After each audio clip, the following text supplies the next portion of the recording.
And all right, the call should go out. And we are live right now. Hello, everyone. Welcome to Comic Artist Pro Secrets. My name's Ethan Van Sciver. And boy, it's totally awesome to have you here tonight. I think you're going to be glad that you did show up. I think you're going to remember this day for all of your life as a comic book fan. This is the day, this is the night where you got to meet one of the premier artists of Batman, one of the greatest and most original artists of Batman that I think has ever lived. I mean, when you see his Batman art, you know it's him right away. He has a very beautiful, stylized look to his work. And he has drawn some of the most important and best remembered issues of Batman, especially of the early '90s, I would say. So, ladies and gentlemen, let me introduce you to Mr. Kelley Jones. You have to talk to show up on the screen. Okay. There he is. No, thank you very much. That's nice to hear all that stuff. You don't really think of it while you're doing that. You know that, Ethan. When you do them, you don't know. You're just happy. You're just happy you get to do it. Yeah, when you're in the process of working on a book, I mean, everything that you're doing, you're hoping is going to be a big, gigantic, enormous success that people remember forever. But that's not always the case, and Nope. oftentimes, Nope. Some luck is involved. But all right, let me see here. Let me pull up the chat. Sorry, I got it. Okay, so I'll be able to see everyone's questions.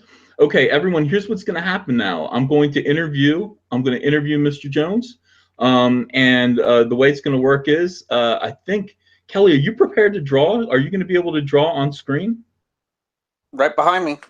Oh, I love it. Terrific. All right, Yeah. So we're going to do an interview. We're going to find out all about Kelley Jones's career. He's going to do a live Batman drawing demo, so you guys will probably be able to follow along. Kelley is a little bit of a teacher, too. I watched one of his... I think so. I mean, I watched your chat on YouTube, your YouTube video, and yeah, you could have been a teacher. I think you have a very instructorly manner about you. So this might be really, really neat. Considering how poorly I did with teachers, that's nice to hear, actually. All right, so and then after that, we're going to turn it over to a Q&A. So you guys are going to be able to ask questions, and I will relay questions as long as they're polite and interesting. I'm sure they're all going to be polite. You're not exactly a controversial figure, Kelley. No, I don't think so. All right, so the long ears have caused me a lot of consternation over years. Maybe we'll get okay. So so that's the way it's going to work. So guys, you can ask questions, but please or talk among yourselves. I'll be kind of keeping an eye on the chat. But please save your important questions, and I know many people have questions that they've been dying to ask. Please save them until the end. I'll ask for them, and then you guys can kind of, lay them on me, and I will make sure to eat up as much of Kelley Jones's night as possible with them. You can.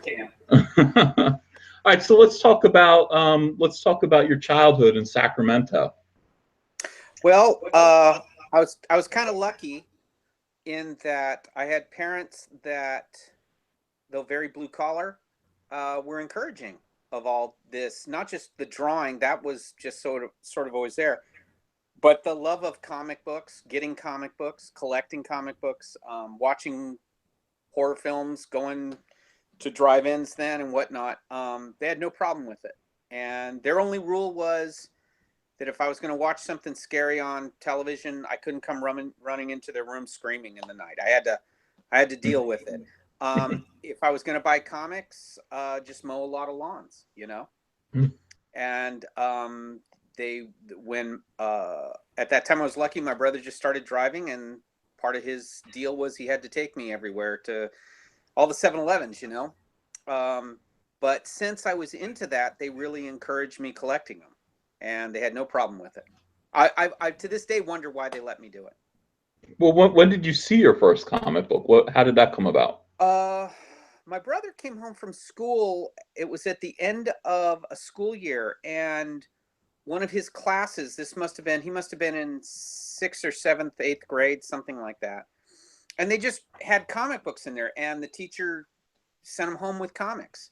And it was Fantastic Four '84. and it was with Maximus fighting from the Inhumans, and it rocked my world. And I had never seen anything like that, and so that really got me. And at that time, you know, I would pick them up here and there at like grocery stores or at a convenience market. You'd see them there, so I never got them in continuity.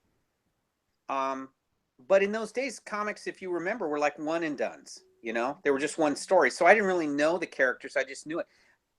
It wasn't until, of all things, Marvel Comics in 1966, so it went into syndication, had put a lot of their comics in cartoon form. Mm-hmm.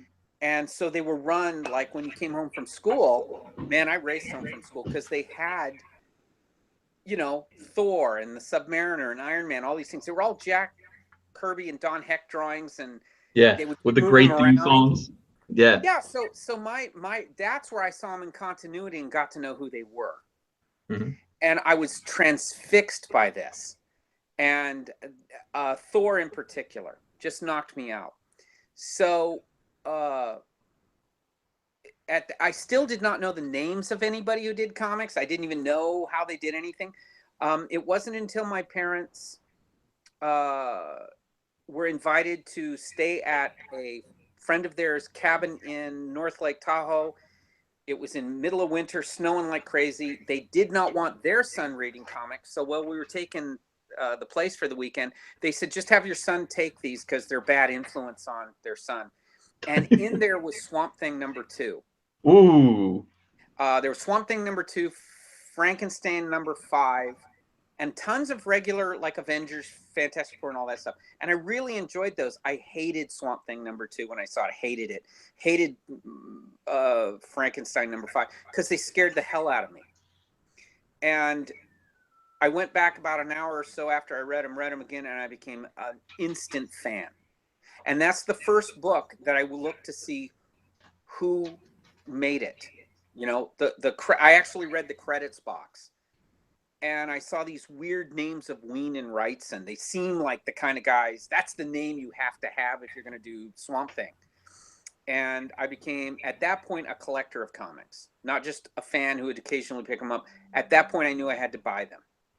And started from there. So that's whenever Swamp Thing #2 came out, you know, 72, 73, something like that. I was a little kid, but I was the only one in those days buying comic books and reading them. I had no friends to talk to about this stuff until long after. So I knew, and probably that's why my parents knew I was very passionate about it, because it didn't matter to me. You know, I'd go play baseball, I'd do all that stuff, but there was always that time where I had to go buy the comics, get to know the people who ran 7-Eleven, so I knew when they were coming, and followed these things, you know? How about Bernie Wrightson being one of your formative influences? I mean, he scared the hell out of me. And not very often do you have a visceral effect as a kid. And I would look at the Unmen, or how he did, you know, how he just drew people in lighting, that the light really affected them, that the atmosphere, the backgrounds were every bit as important as his figures.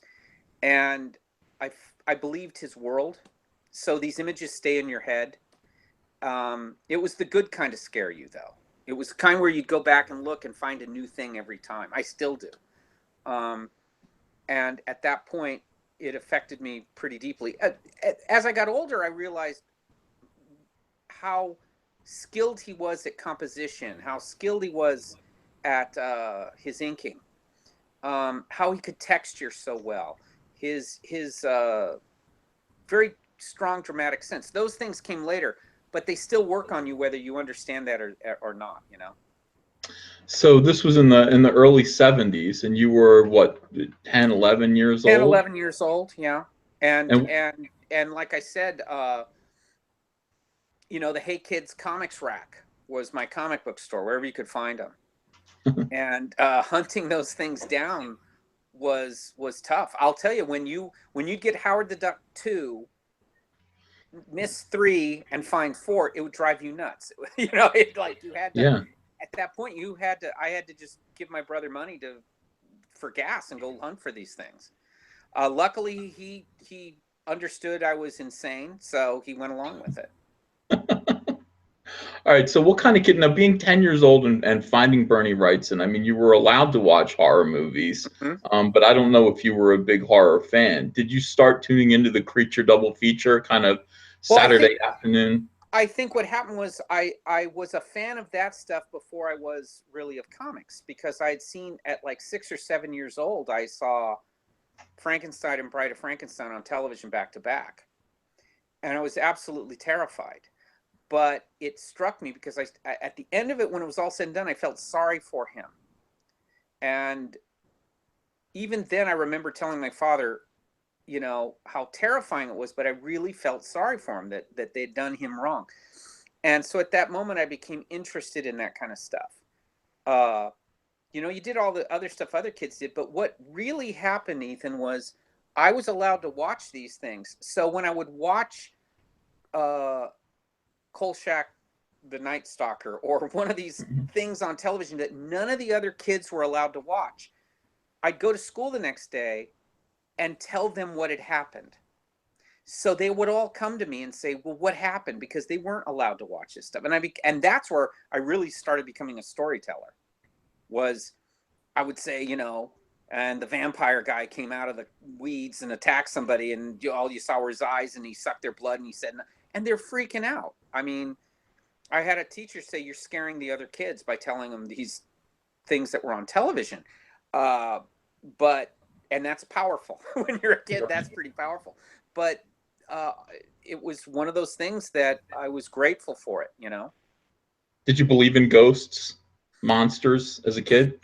I think I believed in the possibility of it. I mean, your rational part, even as a kid, knows now there can't be, because, you know, mom and dad wouldn't, you know, they'd arm you. You know, they would have a ghost gun or something, and they didn't. So, but there's that part of you that says, well, maybe, you know, maybe there is something to it. Luckily, I've never, you know, I'm open to it. I've not had anything like that happen before. I'm pretty much a big coward anyway, so I used to close my eyes at the really scary points of horror films. I probably still do, but that's where you get it out on paper, you know. Yeah, definitely. I mean, did you? So was it? It was you were going to be a comic book artist. There was no point that you decided you might go into movies or anything like that. What made it comics? No, Ethan, I never thought of it as a career until I met Marshall Rogers, and that was just as a fan. I was a big fan of comics, and I would draw a lot, but I would draw a lot of different things, and I didn't really understand the fundamental how you did a comic book then. There was no real teaching for it. I just drew a lot, and I read a lot, and I was into films, and I might have got into that. I was probably more interested in getting into history and things like that, because I didn't know there was a career in this. I had no idea. And so in going to a convention in San Francisco, a friend of mine by the name of Jim Sinclair, who did some work with Sam Keith, had brought my art without me knowing. He brought some of my art to show Marshall Rogers, because I was a big fan of Marshall Rogers' Batman then. And I just went there to have him sign some books, and I was going to go wander around, go see Jim Steranko, you know, like you do.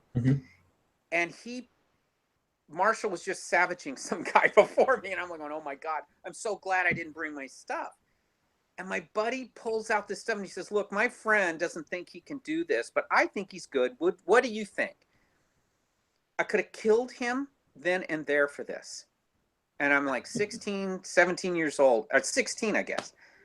And I just, all of a sudden, all my fun went to terror. I thought I was going to throw up. And Marshall looks at it and says nothing for like a minute or so. He's just going through it.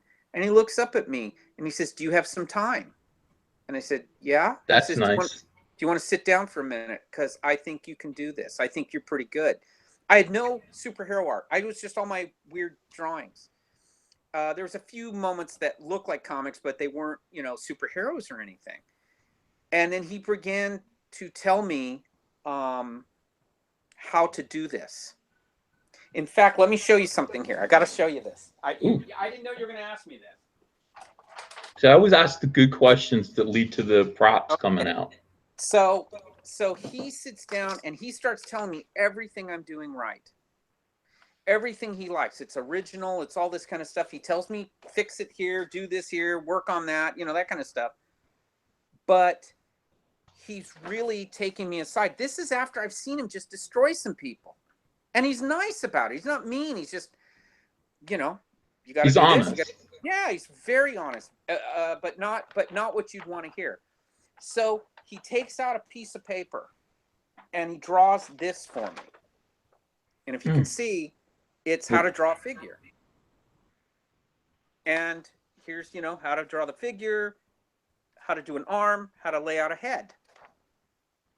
And I'm like, wow. I mean, I'm sitting next to him. There's now a big crowd of people around because they're fascinated. Then he took this page out he drew, which is from Detective 481. And in it, he takes this page and he shows me, look at the motion. All the motion is in the figure swinging a trunk. He goes through how you know, everything on storytelling. Batman, making Batman dominate in this figure and the cape and the whole. They have wonderful stuff, just wonderful stuff here. Okay, I had no money then for this. It was about a year or two ago. A buddy of mine, he had heard me tell this story so many times, he found it and bought it for me. Oh wow, that's terrific. But this is the actual page he was doing this when I was a kid. Wonderful. So at that moment, he finishes up by saying, you know, one day, and he was very serious. He goes, one day I see you doing a really great Batman. So if you keep at this, you'll do that. Now, that didn't make me say I want to go draw Batman.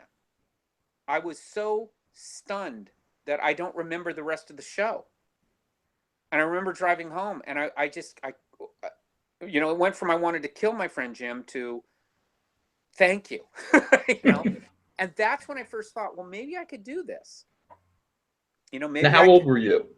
At that point, I have to say I was a freshman going to being a sophomore that summer. So whatever, 14, 15 to 16. In high school. Oh, I thought you meant in college. No, I was a pretty young punk.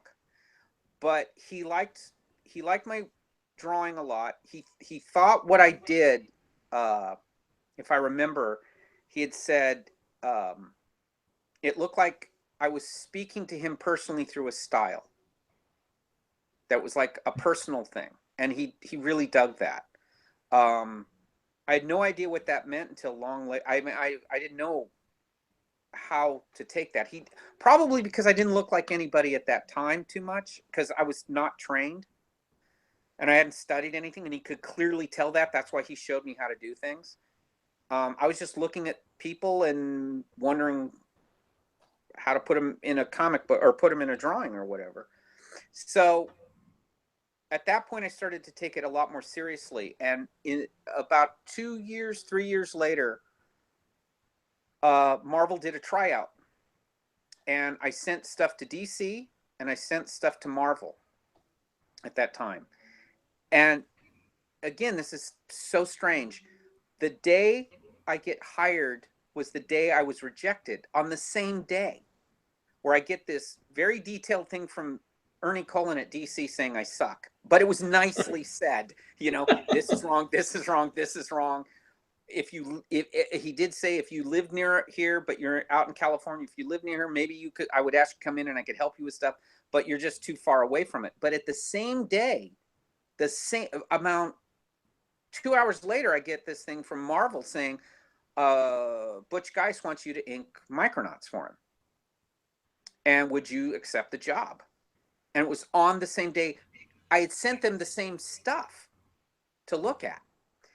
And it was, I think, 2 days before Halloween, 2 or 3 days before Halloween. So, of course, I said yes. In all honesty, I agreed with what DC said more than what Marvel said. I agreed with what DC was saying critique-wise. Yeah. So I wasn't heart destroyed or that way. I just went, well, yeah, I'm going to have to do that. 2 hours later, this FedEx comes from Marvel, or it wasn't FedEx, but it was some kind of like a UPS thing. And it said from Ralph Macchio that Butch Guy saw your stuff. He'd like you to be the inker. And I that's how I started. And about a year or so after that, Jackson quit. When Butch decided he wanted to go on to do other things, they said, "Do you want to pencil it? We've looked around. We don't really like what we see." I said, "I'm not really a penciler. I didn't think I could draw, but I didn't know if I could handle a monthly." And they said, "We'll talk you through it. Don't worry about it." And I said, "No, I really don't think I can do that, because it's like, you know, a monthly is a significant commitment of your life. You know, and in those days, it took me all day to draw something." And Ralph Macchio and Bob Harris would not take no for an answer. They said, "If you screw up, it's on us, but we're sending you a script and off you go." And that's, you know, at that point, Marvel was very good at teaching. And I owe those guys a lot, because they talked me off the roof, you know, as it were. They saw you though. They saw the talent in you. And so this is 1983 we're talking about here. This is Micronauts. 52 was your first thinking work. 59 was your first penciling work. So everybody else was rocking out to Michael Jackson's Thriller, including me. I'm in the third grade. Right. And you are a young man, a very young man, working at Marvel Comics now, drawing Micronauts. So did you know the characters? Were you aware of the toys? I was a fan, gigantic fan of the book. And so it was a shock. It would have been, you know, there was obviously everyone loved the X-Men, and I did, and there was several books I really loved, and Micronauts under Mike Golden. I loved Michael Golden's work on that with Joe Rubenstein. So yeah, that was a big fan of it. I loved when Butch took over the book. I became a big fan of his. I love Pat Broderick on it. So yeah, I was a big fan. I never saw myself in that category. I was just too young. I didn't have any training, and I knew that, and I just hope for the best, you know. But I was so excited to do it. That first month was adrenaline, you know, just sheer adrenaline. And they hired me a good inker in Bruce Patterson, who really nursemaided me through. And they were all really great guys. You know, I do owe them a lot, because they would get on the phone with me and say, "Here's what's working, here's what's not working, let's try to do this." Very encouraging the whole time. You know, I can look back on those and only wince half as much as I used to, you know, because I do see there's something there. You know, I don't know about you, but I couldn't see. I was more happy that I got to spend a day doing what I wanted, rather than having to go to a regular job. But I didn't see any great talent there. I just knew what I wanted. And some days you get it and some days you don't. And I was always ready to accept that criticism, because I didn't know anybody else who did it. I had nobody. So were there any conventions, like comic conventions, that you might have gone to meet any pros? There were, but I was in Sacramento then, and they didn't do them in Sacramento. So to go to one was like a 2.5-hour drive to San Francisco. And when they would do them, I went to a few. And I remember at that point, Butch Guice came out to one, so we could sit and talk for a while, and that helped me a lot. But I didn't know any of these people, and I didn't even know how to approach them, and they had no idea who I was. So what did Butch say to you? What was the kind of guidance he was giving you? Butch told me that he thought we made a great team, and he thought that I brought a real nice organic style to it. And I remember the thing that I really liked was he said that he really liked how I laid down blacks. That it was very, very comic book to him, and that's what he wanted. He was a very high contrast guy, as if you know Butch's stuff, it is. I didn't know. And that advice stuck with you, because that's still one of the main features of your work, I think, is just, you know, a very confident use of dark shadows and blacks to, you know, accentuate. I always felt it made an impressive, that one of the things they taught me at Marvel, and it was a great shorthand system. They said at that time, 22 pages a month is a lot, but if you break it down to just try to get one really great panel per page. And if you can get one really great panel per page, that might lift up some of the others, but just worry about one. And if you can do that and do that on every page, that's 22 great panels in a book. That's really hard to do. You know, they call those anchor panels. I think I heard that from right. Dan Jurgens. They're called anchor Right. panels, and the main panel on a page that your eye goes to, and everything else kind of orbits around it. It's a very late 80s, early 90s kind of approach to doing a comic book, page. And he might have heard this. I heard this from Ralph Macchio and Bob Harris and those guys. So then at that point, and to me, the panels that really were strong were the ones that had very strong graphic sense to it, the lighting or whatever. But that really helped me. That their way of thinking was great shorthand. All they were doing was making me not obsess over every single little line, every little panel. And they knew there were a lot of guys walking in there, and they knew what they were doing already.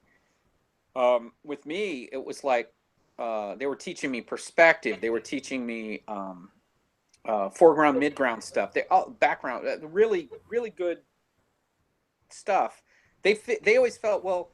I think it was Ralph says, if you were a pitcher, I see you as a pitcher who can throw 100 miles an hour. So I'll work on the finer points, because it's hard to find someone who can throw 100 miles an hour. And I understood. So I went, okay, you do begin to get a little confidence, at least that you should be there. It was later on when I went to DC though, and that was about 5 or 6 years later. I had gotten pretty tired of being at Marvel, only because I wasn't allowed to. When I would try to do some of the stuff that I was developing into, it would be inked like more traditionally, and they were avoiding a lot of my heavy-handedness, a lot of the heavy blacks and stuff like that. So, out of the blue, DC called, said, "Would you like to come over here and try there's a few things we see that we think you might be good for." When I went there, it was exactly not what I wanted to do, but out of the blue, they gave me Deadman in Action Comics. And nobody cared about Deadman then, other than Neil. Yeah, other than Neil Adams, Yeah. That's the kind of situation you want to be in. You want to be given a character that not a lot of people are looking at, that you have a vision for. And you clearly did have a vision for this character, Deadman, so you could make him your own, and nobody would be hovering over you. Well, and yeah, nobody cared. They just wanted it in on time because they had to keep a copyright, right? Every so often, you got to put out you got to put the character out. And all I saw was there's Neil Adams' version, and then everyone doing a version of Neil Adams' version, and it was very tough to compete with that. You don't compete with that, so I just took the name literally and went in a direction that I figured they'll either hate it or they'll like it, but no one will say it was a version of like Neil's. And I was very grateful because they let me do that. And when it went over pretty well. I didn't know it, but it was the first time I really got reaction from other creators, where I would hear from that's where I met John Beatty. John Beatty was in the office, and he was doing Superman or whatever he was doing, and he had seen these pages, and he said, "Man, I'd like to ink that." And at that time, John had to have been in the top 5 inkers working. There's, Austin, Jansen, Rubenstein, those kind of guys, and certainly John. And I would hear from other artists were thinking that this was different. It was interesting. And so when they offered me Deadman in a Prestige, I arrogantly said, only if I ink it. Because that's what I really wanted to do, was put the two together now. And I thought they'd say no, and I'd have to argue, but Richard Bruning, the editor, said, go ahead. you know, go to town. Look, I was lucky. When I got to Dead Man, I had an editor, Barbara Kiesel, who hired me initially, didn't like my stuff too much. She was into more mainstream, very clear mainstream stuff, but she loved that I was doing something different. And to have an editor who, you know, isn't really a particular fan of your aesthetic, but pushes you to go further is a treasure. That's special, So, yeah. yeah. And so I would say, well, what do you think? And she says, it's not anything I think I would really be attracted to, but I'm going to tell you right now, my only advice is go further with it. I think you're still restraining yourself. Go further. You need to go further. And I did. The thing took off, like I said, for a little 8-pager. And when they offered me the Prestige series, it was a perfect storm, because they said, you get to pencil and ink it, and it's due in a year. We'll see you then. You know, so I got to be left alone to my own devices, and I didn't turn in. It was a 48-page book. I was so afraid they were going to stop me, even with all these very complimentary words. I didn't show them anything till I had it, the first one, practically done. And they finally said, "Are you working on this at all?" I said, "Yeah, I'm doing fine." "Well, can we see something?" Yeah. I'll get it to you. But I figured I had to do so much that it would overwhelm them. You know, I've always never been, I have not been openly a confident guy. I'm privately in my studio, I'm fine. Oh, I love this. They're going to love this. When I show it, I go, oh, they're going to hate it. Because it is not in the self-aggrandizing sense, but it's personal. And so when they liked it, I waited for the shoe to drop, and the shoe didn't drop. They just said, well, here's the next script. Mike Barron's written the next script. This will finish it. And who do you want to color it? What, that kind of stuff. And I said, well, whoever you think. I mean, I had no idea. I was just, okay. And they went and got the absolute genius of Les Dorscheid. And it all comes, that's where you are right about the lucky thing. Because Les Dorscheid taught me lighting in a different way. He would say, he got a hold of me and he said, there's outdoor lighting and indoor lighting. And I hadn't thought of that before. The artificial lighting of indoors and then the natural light of outdoors. Wonderful ideas like that. So that started affecting me. And in those days, they hand watercolored. You know, they didn't do it on computer. So I would get these beautiful, beautiful original watercolor paintings over my stuff. I think every artist should have that once. Someone who can watercolor their stuff like that. That'd be wonderful. I would love to see that happen. It's a stunning thing. Well, so let me ask you kind of a more kind of personal question about this. So are you saying that you did a 48-page Dead Man book and it took a year? No, it was two 48-page books that I penciled and inked. So in a year. Yeah. So you go, well, they gave me about 9-10 months. So you go 48 times 4, right? Because I got to ink them. So it was a pretty good, you know, they gave me a great contract on it. No pressure deadline wise. They did not think much would come of it. They just, originally, in fact, it was to be for another artist who had become ill and couldn't do it. So it was just all perfect timing. And after I finished the book, the first book, I think then I knew, okay, I'm onto something. When I got finished with the second, that's when DC said, would you like to work here permanently? Yes, of course. Of course. That's great. You know, we have some other stuff, and that's when I think they gave me a Swamp Thing, and then I went on to Sandman for a while. I was getting a lot of calls to do that kind of material. There were no horror books then. Well, there was one big one. Just Swamp Thing. No. Beyond that, I mean, we'll get to that. You were about to be. I consider Batman to be a horror book, especially when you draw it. Yes. Yes. Did you have a family at this point? You're still a young man. I was, at the time I was doing Dead Man, I was single, and oh, thank God. Right, and it was because I just worked I was working, totally focused on that. But from 1990 on, I've been married. So, you know, at that point, I was able to. I obviously, when kids come along, you understand kids come Yeah. along. You gotta pick your spots then when to do it. But I mean, it's good because people need to understand. I talk to people who are in like 45 years old and thinking about finally breaking into comics, and I'm just like, and they have families.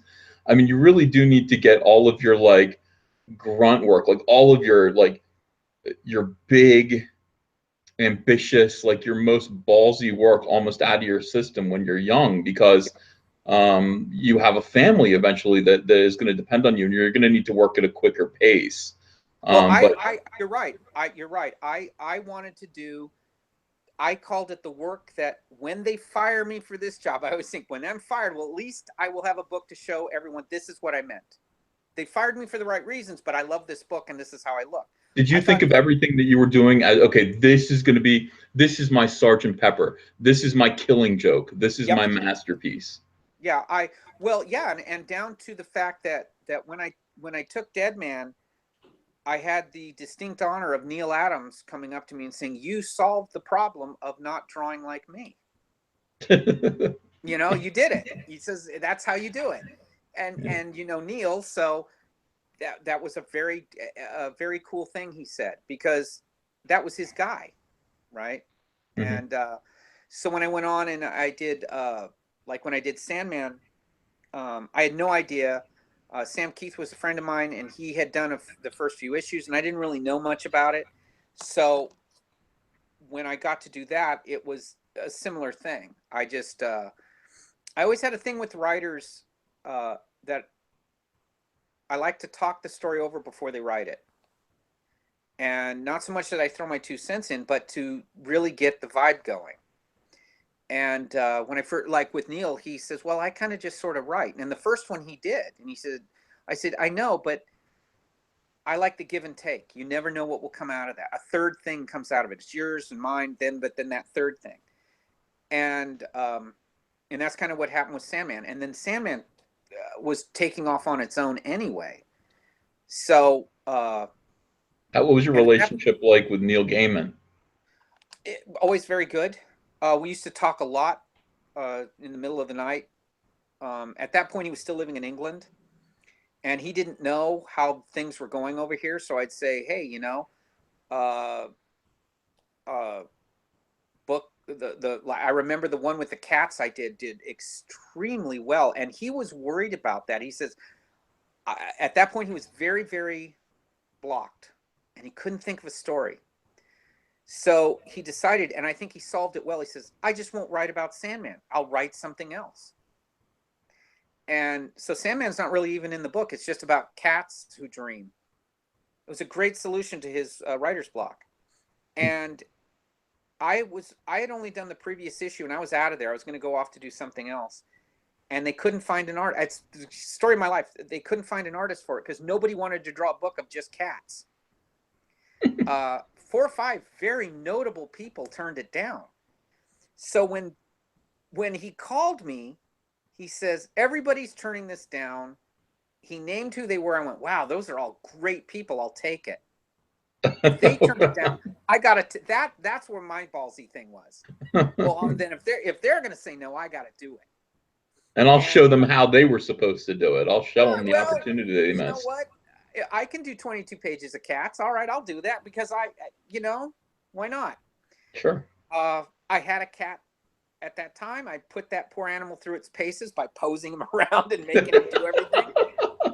I dedicated the book to him when they reprinted it because that poor cat had to go through hell.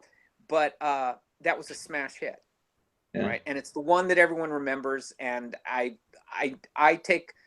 I always told Neil, we were doing a signing. I said, "Look, I take all the credit for this one, man, because I threw myself and bled for this to make these damn cats right, you know." Which book was this? Because people in the chat are probably going to want to go buy Dream it. of 1,000 Cats. Dream of 1,000 Cats, Sandman? Yeah. Beautiful. So you're issue 18, I think. Okay. Yeah. I'm gonna go check it out because I'd never seen that. But that's the kind of thing I would love to do too. It just seems so offbeat. Yeah, well, it's a challenge, right? When Mm-hmm. somebody, when maybe if they just came to me, Ethan, to be fair, if they just came to me and said, hey, here's a story of cats, I might have said no. When I was told that basically some pretty star people had turned it down, um, I, that was like catnip. I had to do it. I had to do it. So were you talking with other Sandman artists like Sam Keith? I mean, were you you must have been friends with Sam. You guys Yeah, are. Sam and I knew each other from high school. Oh, I didn't know So that. yeah, we knew each other from high school, and we had a mutual friend who we thought was just incredibly talented, who really never wanted, faded off, and remained friends. And so we both were solving similar problems at the same time. He was always trying to be perfect with his line work, and I remember him coming over one day, and he said, I can't, because he was a big fan of Dave Stevens. And I had said, yeah, I am too. I'm a fan of that. But we both love Wrightson. I said, Wrightson has perfect lines. Some are big, some are small. They don't all line up the same, and they achieve this thing. And so we both sort of in my kitchen figured this out. And then we both went kind of at the same time that epiphany happened. And so he was telling me he did like the first 4 or 5 issues of Sandman. And when I came to it, it was about a year later. And like I said, the book was culty, but it hadn't really taken off. I think the Season of Mist storyline is where it really took off. And then it became like an X-Men thing. But, and they had offered me that as a regular monthly, but that's when Batman came. It was like, Yeah. I got to take Batman. So let's talk about, is it Doug Mensch? How do you pronounce Doug that? Mensch. Doug Mensch. Mensch. Okay. So let's talk about him. Um, you know where I know him from? Am I thinking of the same guy? Didn't he write the Big Book of Conspiracies? Wasn't he? Yes. Yes. Yes. Doug had a library of UFOs and Bigfoots and Kennedy assassination and all that stuff. His whole house is a library.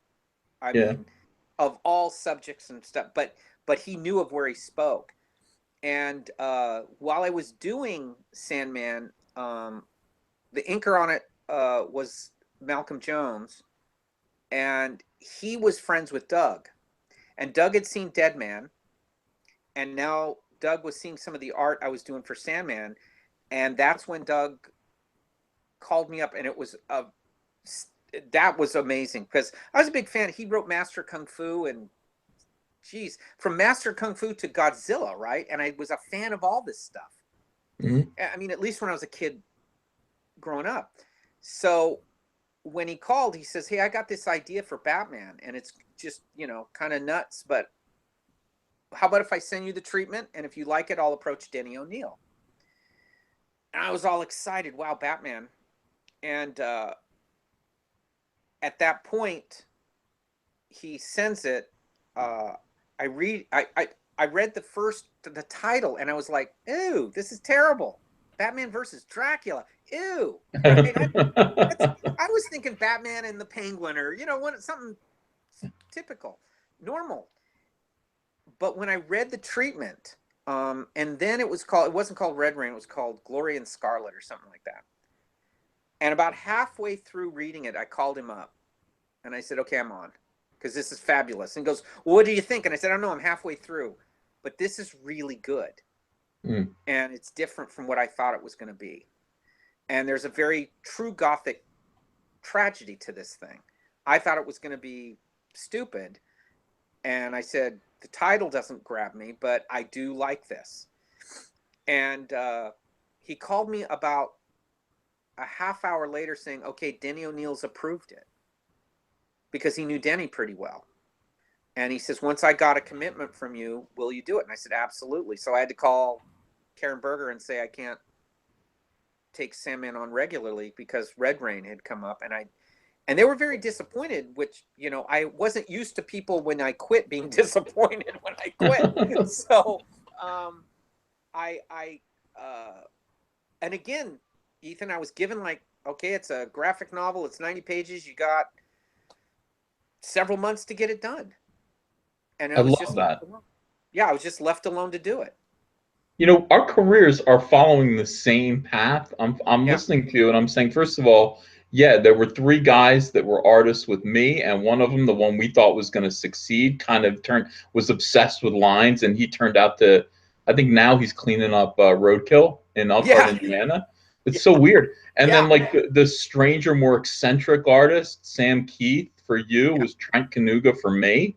Yeah. And I did I spent a year doing two 48-page books that I inked for the first time. Yeah. Amazing. I don't know. We're brothers. We're I brothers think in a lot of ways. I think there's, but you know what? It's because I think that I never was, I was never put in the position like you're the guy that we're gonna put everything. You know, my friends were very nice to me, but they didn't say, "Oh yeah, you're great."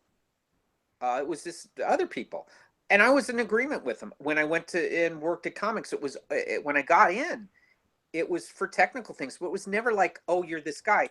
It's when that personal vision started coming out, and I realized then that people can be technically a lot better than me, but they can't think like me, and So true. that's where you succeed. Is that if you can think of something, you don't have to look and say, "Oh, geez, I can't draw like John Buscema. I can't draw perfectly like Alex Ross." That's okay. In fact, you can do things that might influence them. You can do things that are so personal because you see this very powerful image. When I got to Batman, uh, the first thing I told Doug was, I don't see him the way other people see him. I said, I see it like a film noir thing, a horror film noir type of thing.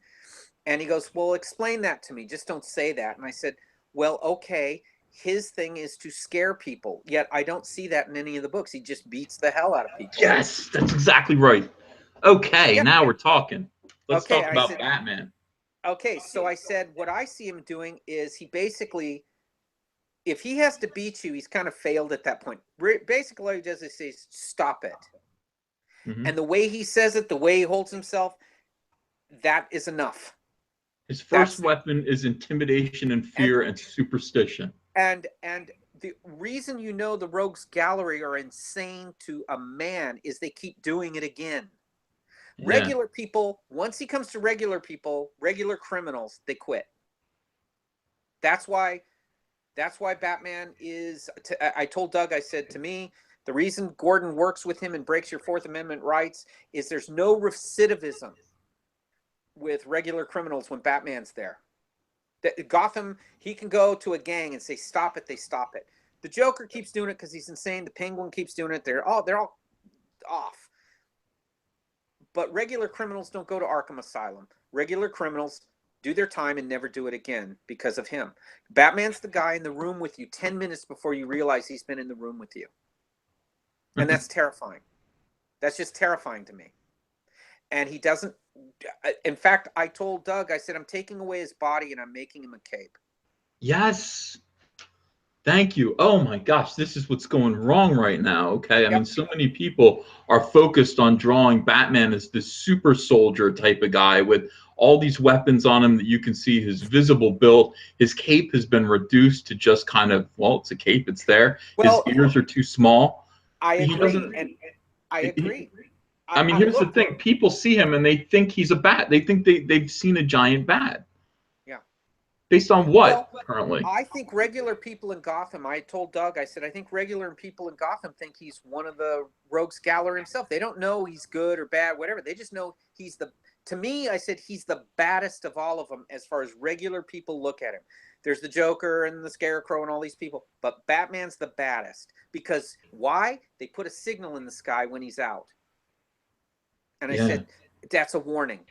And that's a warning to everyone. We know it's a call to come and get him for, you got to go see Gordon. But everybody in Gotham goes, oh, Jesus, lock your doors, be good, don't steal. Right. You blew my mind. I mean, basically, so people, of course, people don't realize, everybody else doesn't realize what the bat signal is. They think it's something, they think it's a warning to criminals. That's amazing. Yeah. And so to me, it's he's loose. and watch out. And at that point, I thought, that's how I'm going to do him. And so every panel with him has to be, he's almost like method acting. There's Bruce Wayne, he's sitting around doing it, but when he's Batman, he never lightens up from this. Even if he's talking to Gordon or whoever, even if it's a good guy, he's always in this position like he's going to do something because that's who he is. So, and Doug says, well, that's a lot to do. Can you do that? And I go, well, I'll give it a shot. You know, the Red Rain stuff was one thing. When I did the monthly, I said, that's what I'm going to do. And I wanted and Doug didn't want me to do the monthly. He wanted to stay in the special stuff. But Denny O'Neil called and said, would you like to do the monthly? We have an opening in it. A long time, well, I shouldn't say a long time earlier.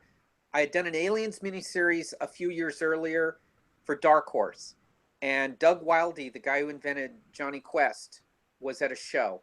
And he had asked the Dark Horse people if I would come and have a cup of coffee with him. And he was very generous. He really liked what I had done, but it was the best advice ever. And he said, son, you're very, very good, but how long did it take you to do these 4 issues? And I told him whatever it was. And he says, well, the only way you're going to know you're good, son, is how good you are at the end of 2 or 3 years on a monthly book. And that last book has to be better than your first book. The last book has to be at least as good as the first book. And that's where you're going to learn everything. A monthly pressure, the monthly getting it out, will teach you how to draw, teach you how to economize, teach you how to come up with an image, teach you how to think. Mm. And he said, anybody can spend a year and do 2 books, but doing 12 in that amount of time, he says, that's how you become professional.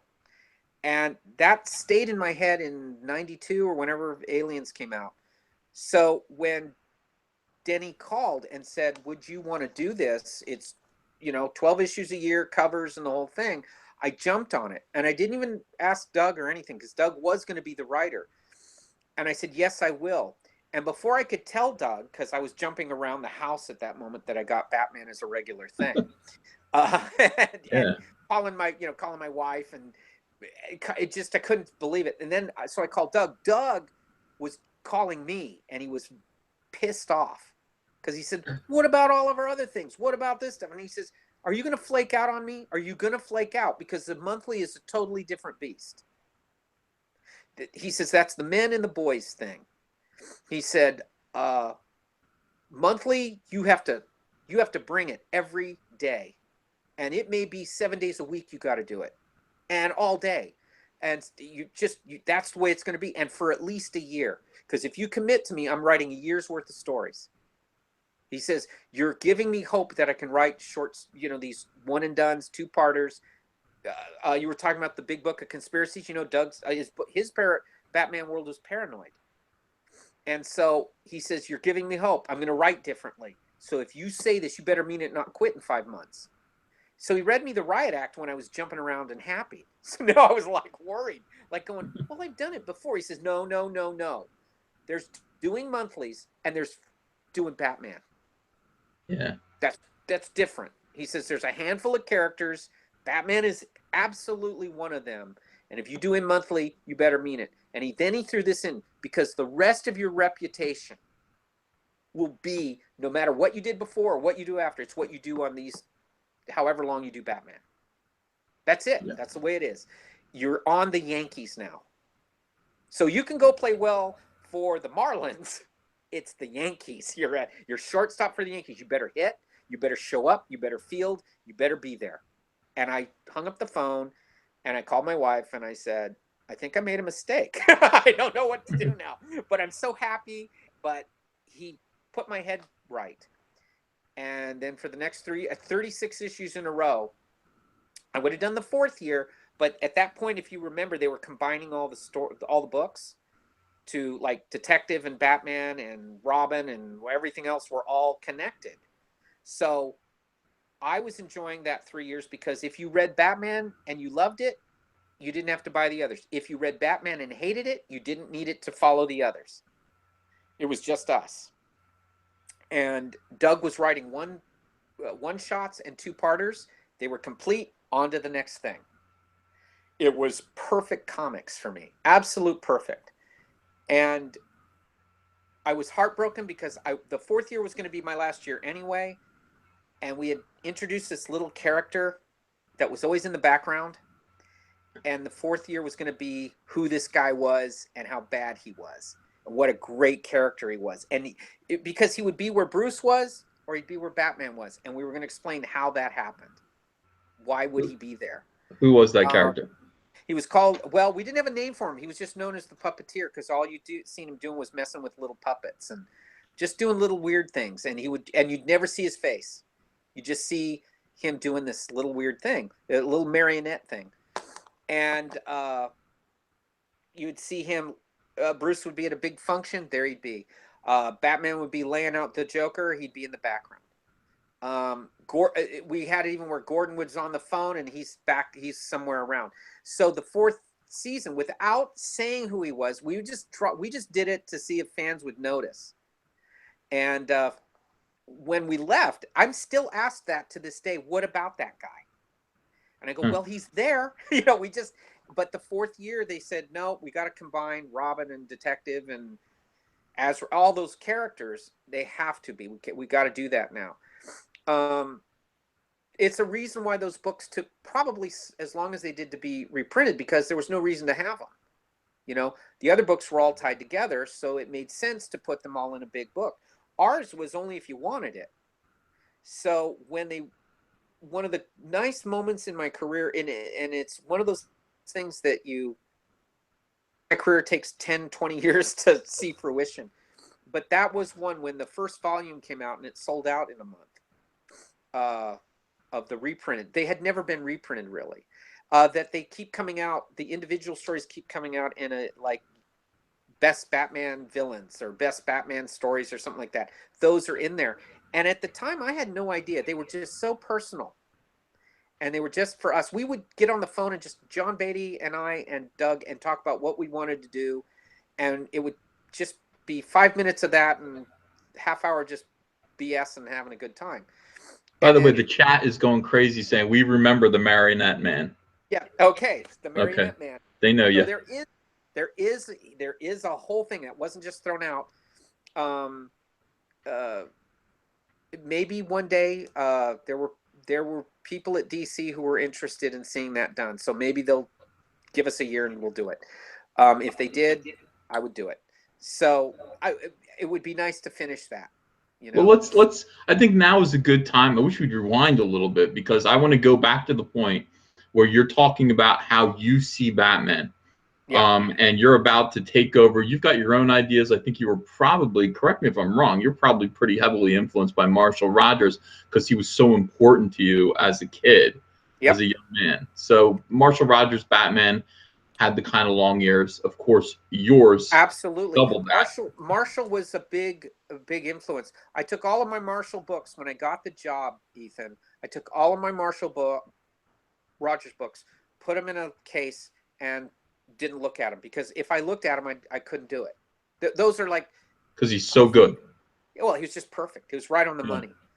So I put them away, and they stayed in my head, and I went under the philosophy of it. So I went back and watched several Orson Welles films and looked at how he created atmosphere. Because I thought, well, if any guy should have made a Batman film, if he could have, it would have been Orson Welles. The Third Man? Third Man, Mr. Arcade. Othello. Othello. Mm-hmm. I loved Macbeth. Just Magnificent Ambersons. Just the way he did the foreground, the midground, and the background. Kelley, are we related? We're the same guy. We're like... It sounds the same. Because I realized perspective in comics is good, but comics are so small, it doesn't... that works to an extent, but then it just becomes rectangles and boxes to me. But a strong foreground, strong midground, strong background gave a three-dimensionality that struck me more. And when I would see, that's where I'd see Wrightson do it. You'd always put something real close, something you're to look at in the middle, and then the background. And I went, wow, there's depth to this. I'd see guys do really good stuff with, and he did great perspective, but Jim Steranko was the same way. Something real close up, something in the middle, something in the background. And those books just drew me in. And a lot of guys didn't do that. They thought, well, the way to do it is perspective. And I go, well, perspective's fine. But Mike Golden once told me, he says, you get it generally laid out, and then you want to draw it with your hands. He says, so the buildings each have their own feel. There's like, it's really there. He says, real perspective doesn't exist. It goes like this. The ground goes like this. So some is big, you just get it close. He says, just get it close and then hand do it. He says, and it becomes alive. And if you see any of Mike's stuff, his stuff becomes alive. Yeah. And he's absolutely right. He's absolutely right. It's not easier. It's not a shortcut. It's longer to do it. It's easier to do it the other way. I know how to do perspective. It does. I get the points. I put them there, but then I do it all by hand.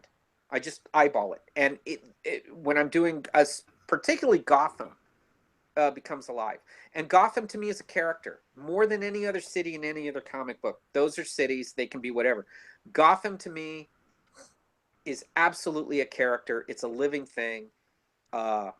It's a sort of New York. So I put in like, New York was started by the Dutch. So one time I put a windmill in the back. I mean, just nuts stuff, steam trains, whatever.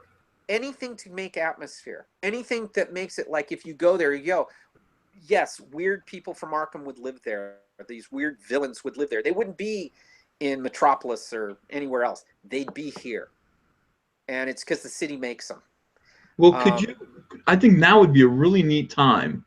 Now that we're talking about visuals and everything, I think now would be a really neat time. Could you talk us through a drawing of Batman? Sure. So let's pretend you're starting out now. You're drawing Batman basically for the first time. Your version of Batman. You've got a nice sheet of paper behind you. Well, I'll tell you what I'll do. The first thing I ever drew, the first thing I was asked to do to show them was the vampire Batman face. And they said, we don't want Batman, we want Batman, but how are you going to do this? And they were very concerned about that. And they went through this back and forth. And I said, well, in the old days, I used to say, I'll just design it on the paper. Don't worry. I'll read the story. I'll get into it. And they said, no, we have to see this because this is different. You're changing him. And everyone knows how he looks and that whole thing. And I said, okay. I see him as a noble vampire, but since he's forcing himself not to drink blood, right? He becomes even more evil. He's more desiccated looking because he's not like Dracula looks good. He's sucking blood all the time. He's full, but not him. And they hadn't thought of that before.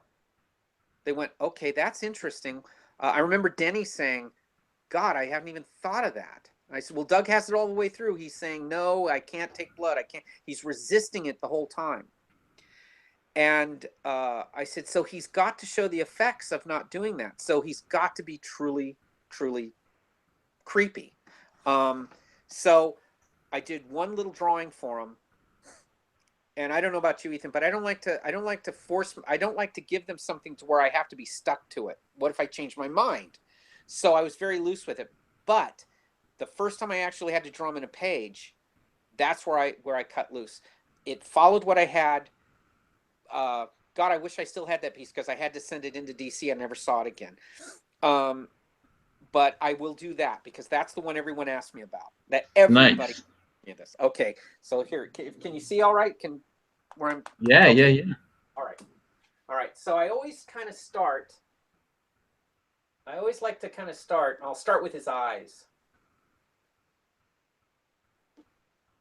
Window of the soul, right? Kelley, can you move the camera closer to the paper? Is there any way you could make the paper bigger on the screen? Let me see if I can here. Move some of this stuff out of the way. See if I can not give everyone vertigo here for a minute. They don't mind. Okay, They just want to see the drawing. Okay, let me get this. I'll put it up a little higher here and see if that helps.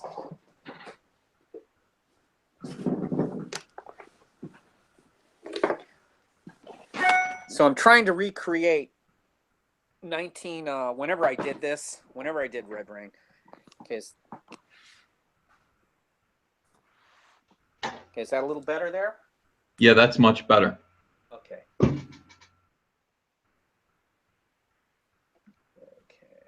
Kelley, can you make a noise? Talk. Oh, okay. There you go. All right. Talk again. I always start with the eyes, and I like to. I don't really have a place where I start.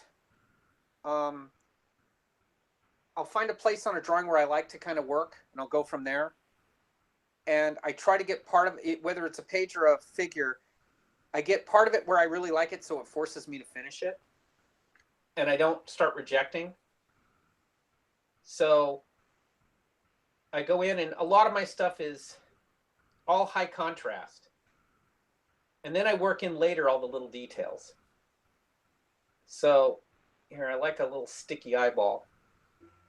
I know I feel like Bob Ross, but for monsters. So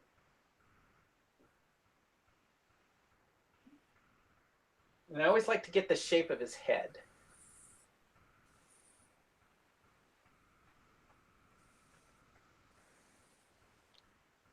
And this might take a little while, but it's like I said, I get my center point is usually around his eyes.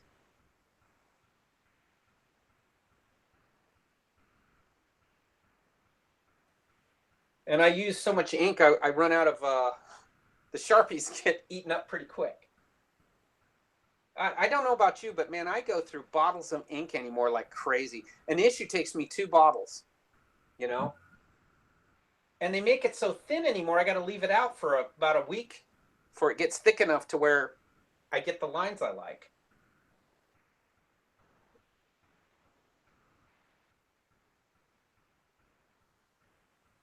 Yeah, this is what I want.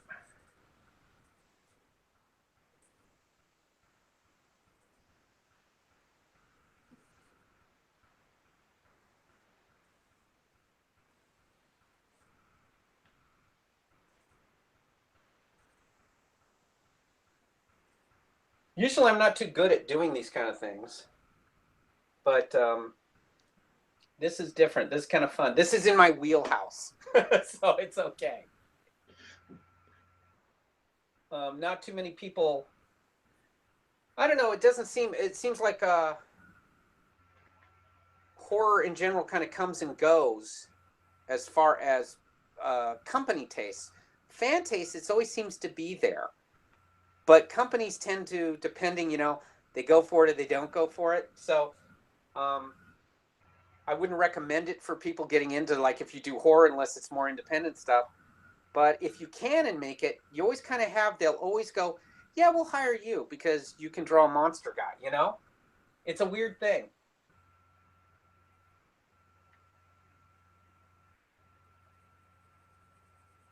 All right.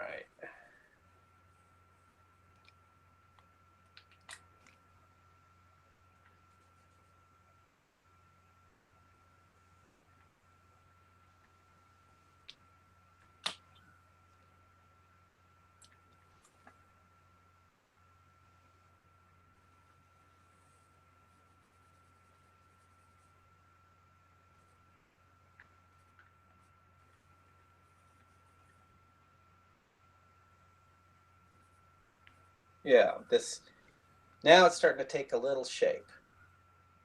And then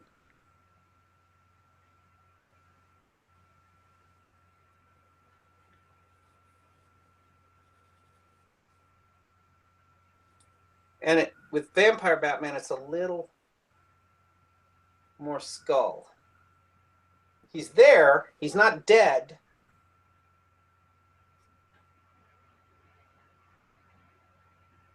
But he's clearly missing some meals.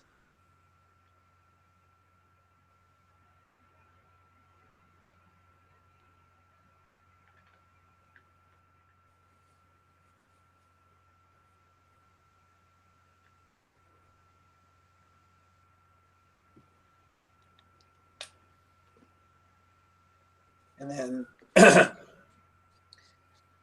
I like getting the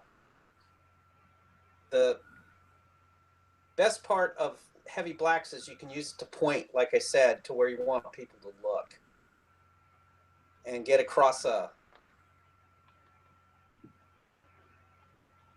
nice sense of the character here.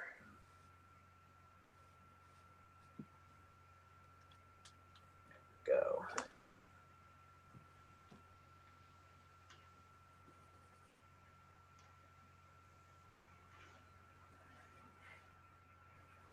Is this big enough you can see okay?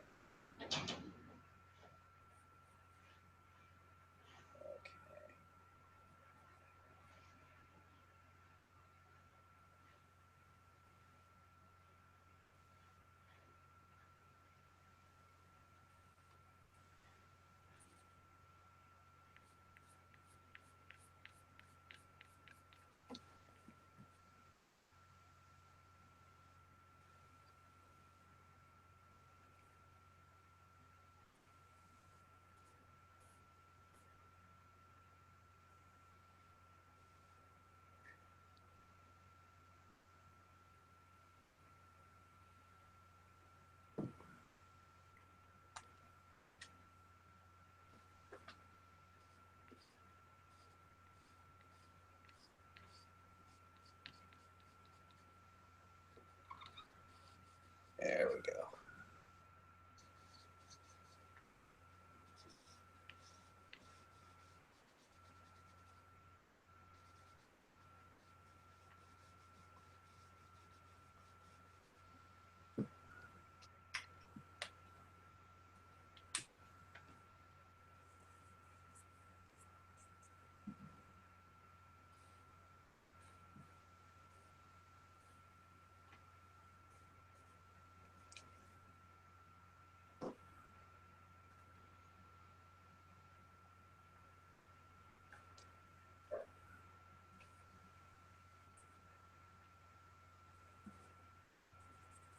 All right. Now, once this cowl's in place, it starts becoming Batman. For me, the cowl makes it Batman.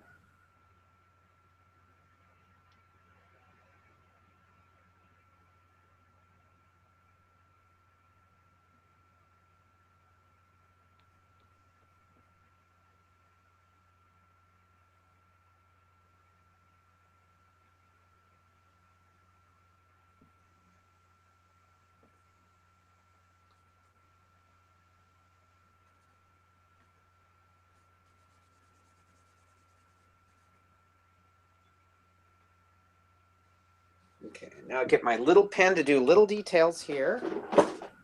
And that will make it all come together very well. There we go.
And because he's kind of skeletal, I always give him like his neck vertebrae always kind of stick out too.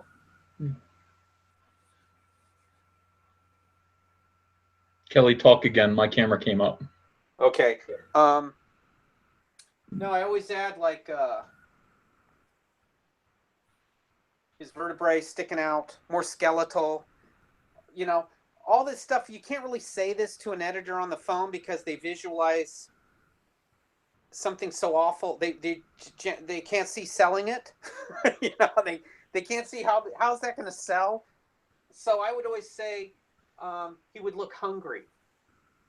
That they could understand. I couldn't say he would look like, you know, this. If I described it, other people who liked horror stuff, they would go, yeah, that sounds great.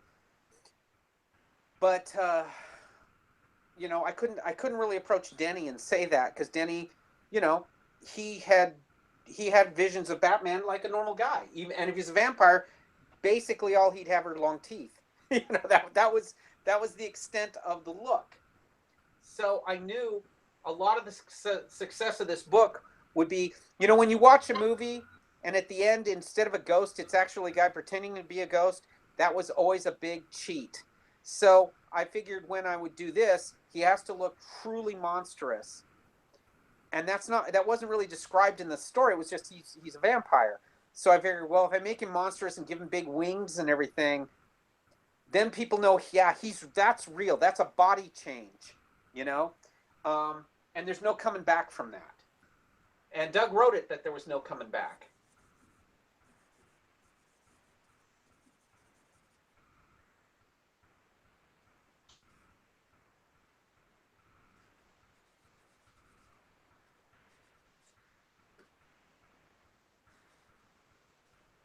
Yeah, I love the big, actually it's the neck vertebrae, the spine sticking out is what always creeped me out. And he became more of a monster that way.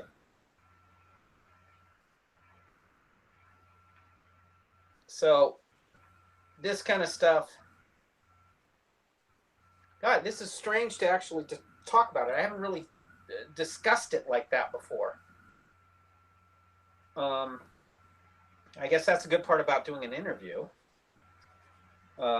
Is it kind of makes me think about it a little more in depth. And I gave him lots of stringy sinews because, you know, he's basically bones with a bag of skin.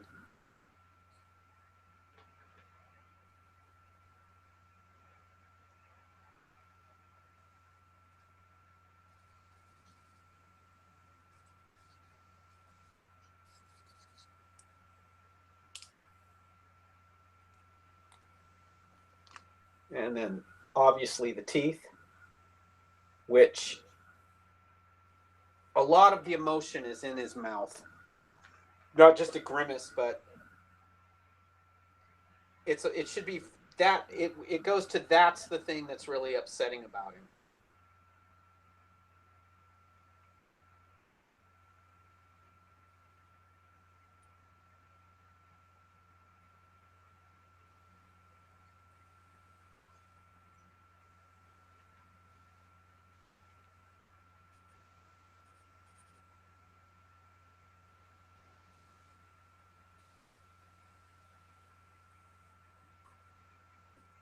And then I always used to tell the colors his teeth yellow.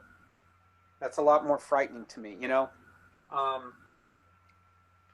don't typically think of color too much, other than I'm a really strong primary palette. Not a lot of overproduction. I like the blacks to be left as black as possible because I think black is a color. And comics to me are always very graphic. So the high contrast graphic stuff, it screams comics to me.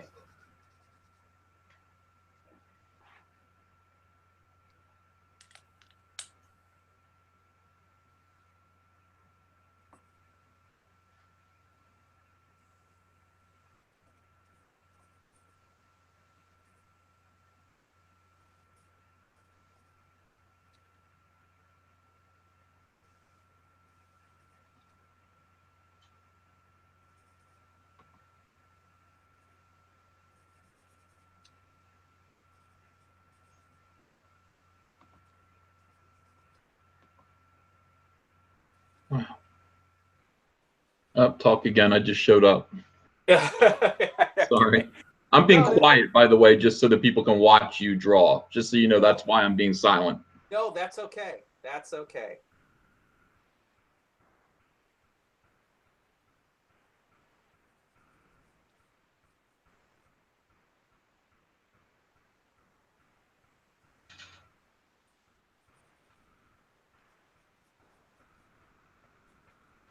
Yeah, see, then what happens here is it's the little details to me that always bring out these big solid blacks are brought out by the littler, smaller details. Give you something, once you get the image in your face like this and in your head, then when you investigate the drawing a little bit more, there's all these little details to kind of tell the story a little bit about this guy. That's probably true on a lot of stuff.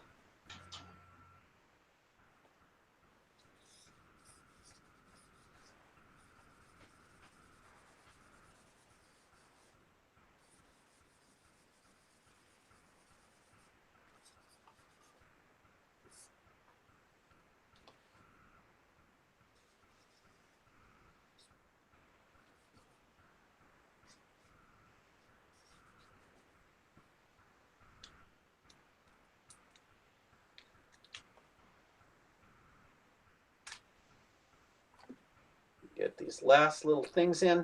I'm always big on the last little things. So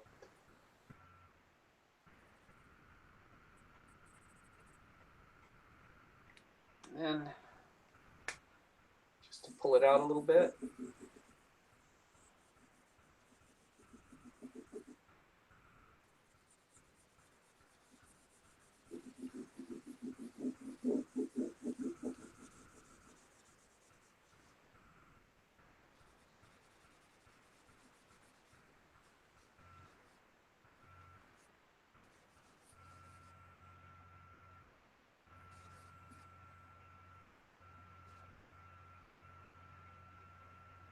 Yeah. Because when you're doing a black image on a big white board like this, you got to show all the lights and dark choices don't really come out unless you, oddly enough, get the background filled in. And then it comes out. That's where I probably waste most of my ink, is doing all these, filling in the blacks and the backgrounds. I could never have an assistant because they used to get mad. Filling in the blacks was a very arduous journey on my stuff, you know? And actually, I enjoyed doing it. I never wanted an assistant. It's kind of the magic of it all coming together, you know? That's what I dug.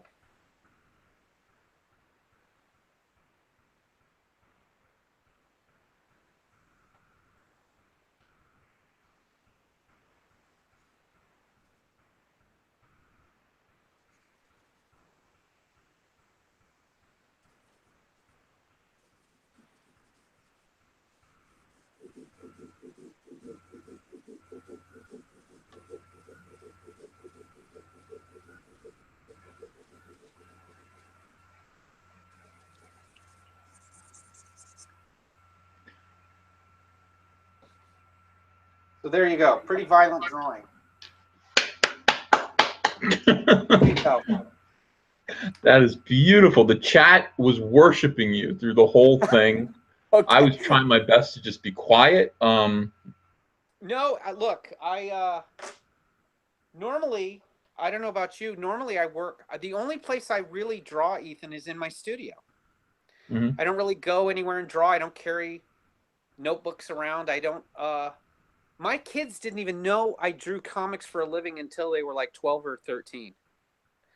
Because I'd only do it in my studio. And then I was, you know, telling them to mow the lawn and bring in the trash and get good grades all the other times. So I always wondered what they said to their teachers. Like, you know, poor mom has to work all the time and dad just sits at home watching movies in his studio or in his, what they called it, a movie room. That's what they all think, isn't it? They all think we can sit around watching movies. Well, I have to admit, I work with I turn on music and turn on the television. I have everything going when I'm working. Mm. And I can pay a little bit of attention to a movie, listen to a part of a song. Well, it's like a white noise, so I stay focused on what I'm doing. So I guess why I don't draw too much when I'm outside of the studio is I don't have all those things with me. It isn't I need paper and pencil and all that. I don't have all the white noise. It's partly like if you run a film while you're working, it's a timing device. By the time this movie's over, I'll have this much of the page done, kind of thinking. Other times it's just so you're not alone in a giant house while you're working. Yeah, to me, it just puts me in a trance. I need to have Yeah. something loud in my ears to zone out. Yep. And partly the reason I don't draw too much when I'm not in here is so it refreshes me when I come. When I go into my studio, it's work. I'm like ready to go. That's my like a football player doesn't go home and tackle his wife, or maybe he does, but you know what I mean. He does it on the field, and that's where I go. That's the field, and so I'll work. And I always tell people that's how you stay refreshed. That's how you're not tired of doing it, because it's just as important when you're not doing it to not be doing it. And when you are doing it, like most of my drawing is done. I'll read what the script says the day before I do it, and I'll think about it. After a day's work, I'll read the script, go have dinner, go do whatever, think about it. So when I sit down the next day, it's mostly drawn already. I've already got the ideas. I only like to use reference when I absolutely have to, because most of it I want it to come out of my head. That's where a style comes from. Style comes from you solving your own problems. And I have influences, but that's why I said I put Marshall away, because he was going to solve all my problems, not I wasn't going to get to. So I sat down and like for the cape, I remember taking I went and bought a big black sheet, and I wet it down and hung it over some chairs outside. And that's where Batman's cape, all these folds start coming in. And because it was in direct sunlight, it was all wet and it was black, it made a shape. And that's about the most I've ever done. And at that point, it was wonderful, just wonderful shape. Outstanding. It's making your own photo reference. It also helps that most of the books that you work on are completely imaginary and concocted worlds. I mean, Micronauts, and then to Swamp Thing, and then to, Batman and Sandman. These are all worlds that you can build out of your head. You don't have to draw Manhattan. Like if you were working on Spider-Man, what would you do? Would you? Well, I did. If I had to do that, then you do. Then you actually, I would go, like I go around town and I take a lot of pictures when I have to do straight stuff. And I'll take a lot of pictures and just kind of walk around and get used to it and see how it works. How boring for you. That's not what I want you to do. Like as a fan of your work. I don't. And part of it is I'm lazy. So I go, well, I kind of know what things look like, and I'll do it from memory, right? Or I'll do it from invention. And then I start thinking more logically, thinking, well, when I read comics, did I really give a crap about the buildings? Unless somebody was climbing on or going through it, I was looking at the characters and that kind of stuff. And so that part takes over. And to overcompensate for not delivering in that end is where you do all the other things that people will look at. I think you're right. So, at this point now, I have to skip over like at least 15 years of your career, because the chat is blown up. People want to ask you questions, and I want to get to where we are right now. You mentioned earlier when you and I were talking privately, someone who has meant a lot to you your entire life, your entire career as an artist, and presumably, you were friends with him. I was friends with him. Yeah. The late great Bernie Wrightson. Yes. He passed on last year. Yeah, earlier this year in March. And left you, left something in your hands to complete. You want to talk about that? Yeah, he had been doing a series, Frankenstein, obviously Frankenstein, for IDW, and he reached a point where he knew he wasn't going to be able to do it. So he had asked if I would finish. He had drawn a few pages. He had laid out quite a bit of it, designed it. And he had simply, said, I can't think of someone else I would rather do this that could do it. And I didn't, you can't really say no at that point. Hearing that was heartbreaking because I knew, if someone's going to stop or retire, like he said, probably we all face that. It's just, I see myself always, Ethan, as a fan, so much more than a pro, that it's still difficult for me to accept the pro side of this, to be seen that way or accepted that way, or have people say anything really nice that way, because I still see myself as very lucky to get this job. So I had a front row seat to meet all the people I wanted to meet and hear all the stories and stuff. So when he did that, there I was 12 years old again, looking at Swamp Thing #2 when, and I thought, I absolutely will do it. And the sad part was, lost Len Wein this year. So I was doing a Swamp Thing miniseries at the same time. And Len was only able to complete the first story. We had talked out the others, but he just became too ill to work. So DC had asked if I would finish his last story, the last issue. And right as soon as I was done to that, I jumped on to finishing Bernie's last story for Frankenstein. And let me tell you, it's, you never cannot not learn. Let me get you something here, and I'll see if it shows up. It's some of Bernie's designs. Gee whiz. Yeah, well, yes, please. Okay, give me 1 second, and I'll go get it. I didn't even think about it. Just 1 second. I mean, this has to be the greatest guest that we've ever had. Am I right? This is just fantastic. We're getting a show and tell and behind the scenes stuff. Like, I think this is kind of setting the mold for all future guest chats, frankly. It's like, come on my show, draw, show us what you're working on, or GTFO. Yeah.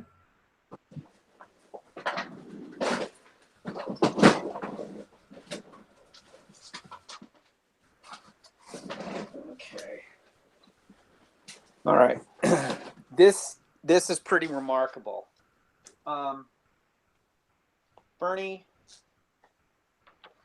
it's kind of maybe hard to see here, but Bernie would lay out on this, if you can see here, the little layout, and all this writing was what was going to happen.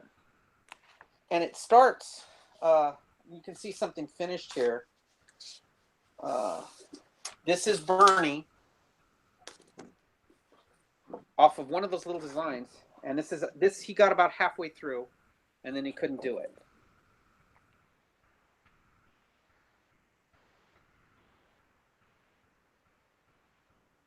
And it's all, he was setting himself up for all this tonal stuff. And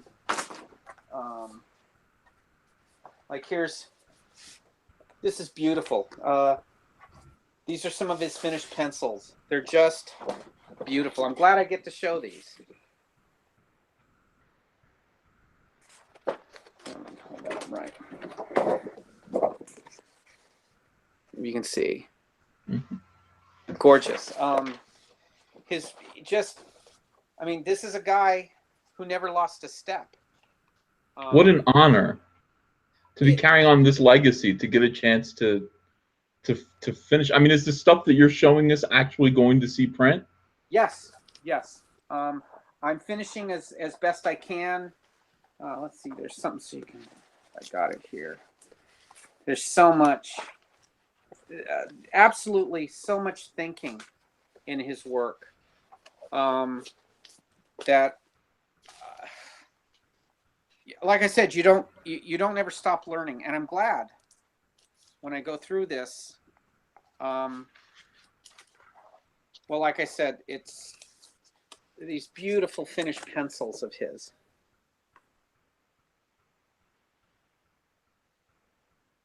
Just lovely. Just incredible stuff.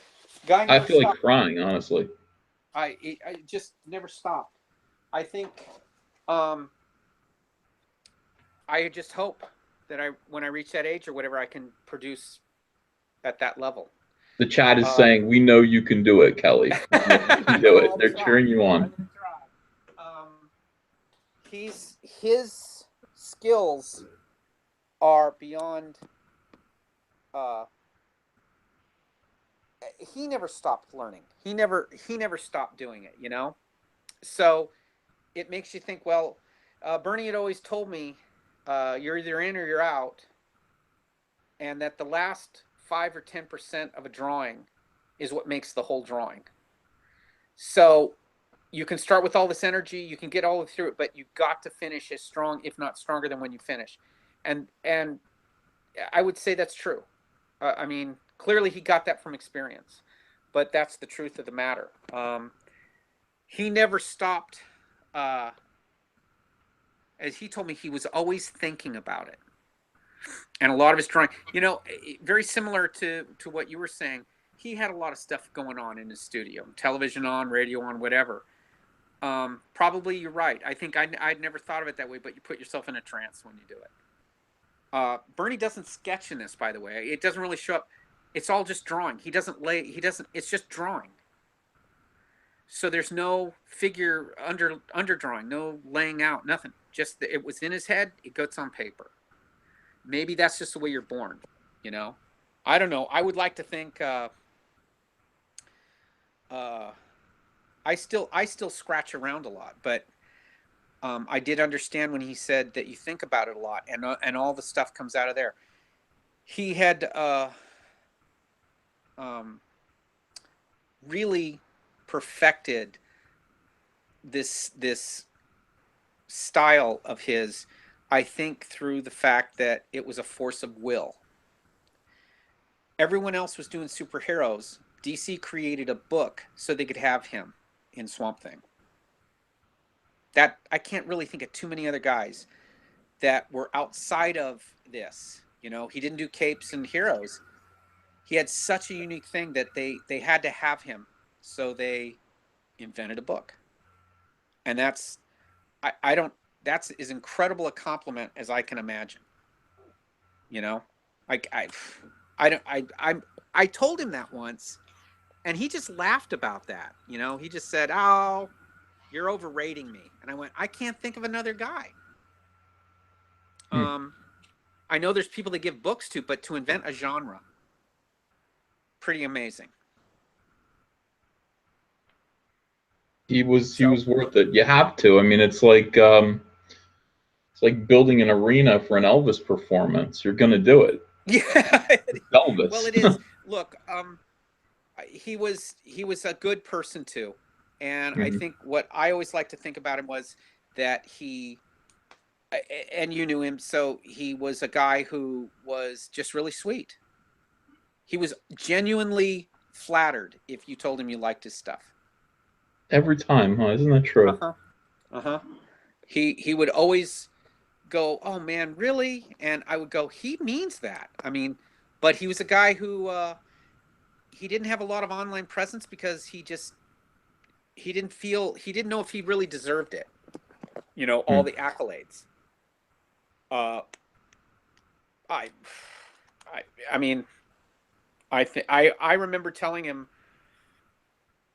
I told him once. I said, "You just have to let me do this." And I went down the whole litany of what he meant to me, just as a fan, not drawing or anything, just as a fan, that he had become a part of my childhood, and that, you know, other kids' heroes were astronauts and ball players. He was mine.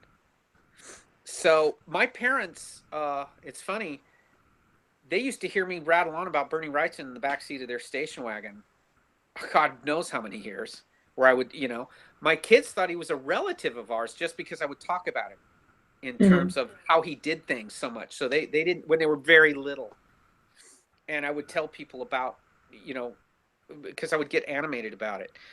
It isn't just I liked his work. I think what he did was he showed everyone you create a world. No matter what character you're doing, you have to believe that world, and then you put the character in it.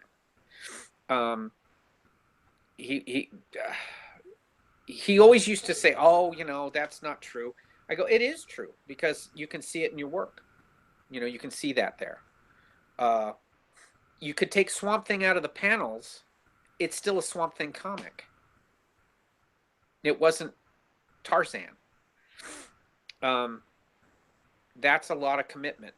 As an artist, that's a lot of commitment. That's no slouching. So when do you think Frankenstein is going to be finished? Are you on a deadline, or are they just saying? They would like it. I'm doing pretty well on it right now. I've got all but a few pages left to get all the penciling done. For me, Ethan, the inking is where the fun is. So I'm really anxious to get to that point. I've went over the originals. I went over his finishes because I don't want to lay down lines like I do. I want to lay them down like he did. And sometimes you want to see if he pulls the line or pushes it, where he dry brushes. He makes a lot of organic decisions on the page. So that part of it, I'm really excited to do. Let's see if I can find some more of it. But that's kind of, that's kind of the fun part of this is, excuse me, I'm just plugging in the thing here. The fun part is you get to see someone at that level. It's kind of like an acoustic performance, you know? Mm-hmm. Stripped down from everything. You get to see how the guy puts it together. And Bernie wasn't a guy who liked to draw in front of people too much. Not to keep it private, but when he was working, he didn't want to be distracted. So when I came to this, I didn't really have discussions with him over that. Mostly it was what we liked. We both really enjoyed Julia Child cooking shows, oddly enough. I know. He loved Julia Child cooking shows. And that only came out that he had asked me, well, what do you watch? And I said, well, clearly, all kinds of things. I said, right now I'm watching The Best of Julia Child. And this was about 5 or 6 years ago. And he jumped out of his chair saying, so am I. He said, did someone tell you I'm doing that? And I said, no, it's just watching a cooking show is kind of fun. It's creative. It's something that I think is just kind of fun to watch people do stuff. So that was Did you both cook? I mean, did he cook? Did you cook? I don't know if he did. I do. Mm-hmm. Matt Wagner once said cooking is something creative that if it doesn't come out right, everybody doesn't know, right? It's just you and your family. The whole world doesn't see. So, but it allowed him to be creative. There's probably something to that. But when I lived by myself and I was drawing comics, I had to cook. Yeah. What do you think when you're finished Frankenstein and IDW's publishing it? I can't believe they're that lucky. What do you hope? What do you wish Bernie Wrightson would say to you if he could see it completed? Well, beyond just hoping I don't, that you go into it knowing there is what he did. There's what he did, and then what you can do. Just that it honored the spirit of the story he was trying to tell. Bernie was a very generous guy. He would never say anything negative at all. He wasn't that kind of a guy. But just that he would try to, you just try to create that same vibe that he was trying to get. That's why when I told him I would do it, I said, I just need, any of the materials. I don't want to see scans. I needed to physically touch it and physically see it. And like I said, one of the remarkable things was when I got these things, there's no underdrawing. It's just drawing. It's like he sat down and drew it. So I can't do that, but I can, I can at least, I've walked in that world a long time. It's influenced me in sense, like you said, with Batman, quite a bit, to bring that kind of sense of mystery, so, and he was a very big fan of my take on Batman. And I thought he was just being very kind to me, and he just had said no.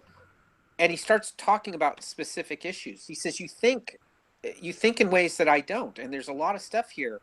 And he was asking me this, and I had to just stop him because I can't. We're not peers. It's like he's who he is, and I listen. And I get. So it took me a while to get used to that. But he used to say, he says, no, we're fellow travelers in this. And I just was wondering how, I'm interested. I'm just curious. So there was that aspect to him that was very disarming. Because Ethan, when you go away and you look at his work, if you look at Frankenstein or anything he's done, you go, Lord, how did one person achieve this? And he transcended being a comic book artist and became a great American illustrator. You have to rate to get a obituary in the New York Times, as a great American illustrator. Yep. So you forget that as best you can and just hope that he says, thank you very much. You did what you could do. No one's gonna hopefully compare me to him that way. Just know that I'm trying to at least finish that last thing. I would like, as with Len, a new book of theirs material comes out, that's the best thing I can give them. It's a thank you for getting me into this. Mm-hmm. It's just very strange. I'm sorry, go ahead. I cut you off. No, go ahead. Oh, I was just gonna say we're hogging up your time, and I wanna definitely get some questions from go ahead. Fans. Do you mind?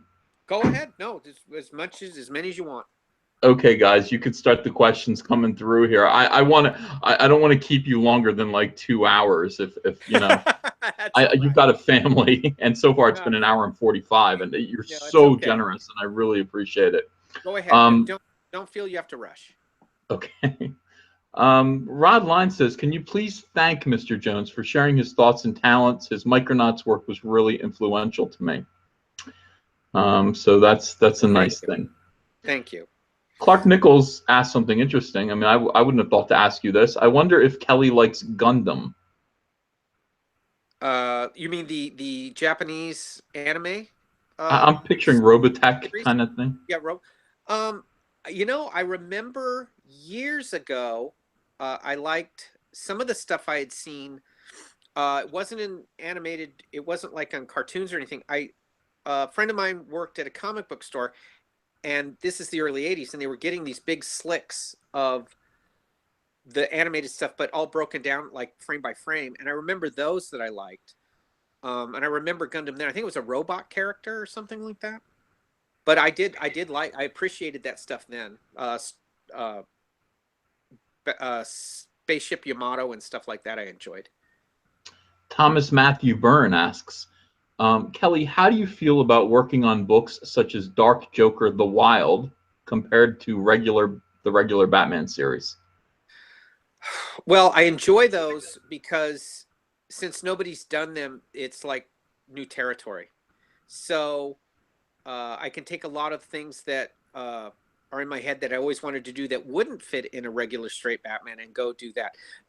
It's always nice to be asked to take something that requires your imagination, more so than just interpreting a script or something, but something that's brand new territory that has to retain the feel of it. So Dark Joker was a lot of fun. Again, a book that was written for other people, and for whatever reason they couldn't do it, so they had asked me. I had a break in my schedule, and they asked if I would do it, and I said, "You can't say no."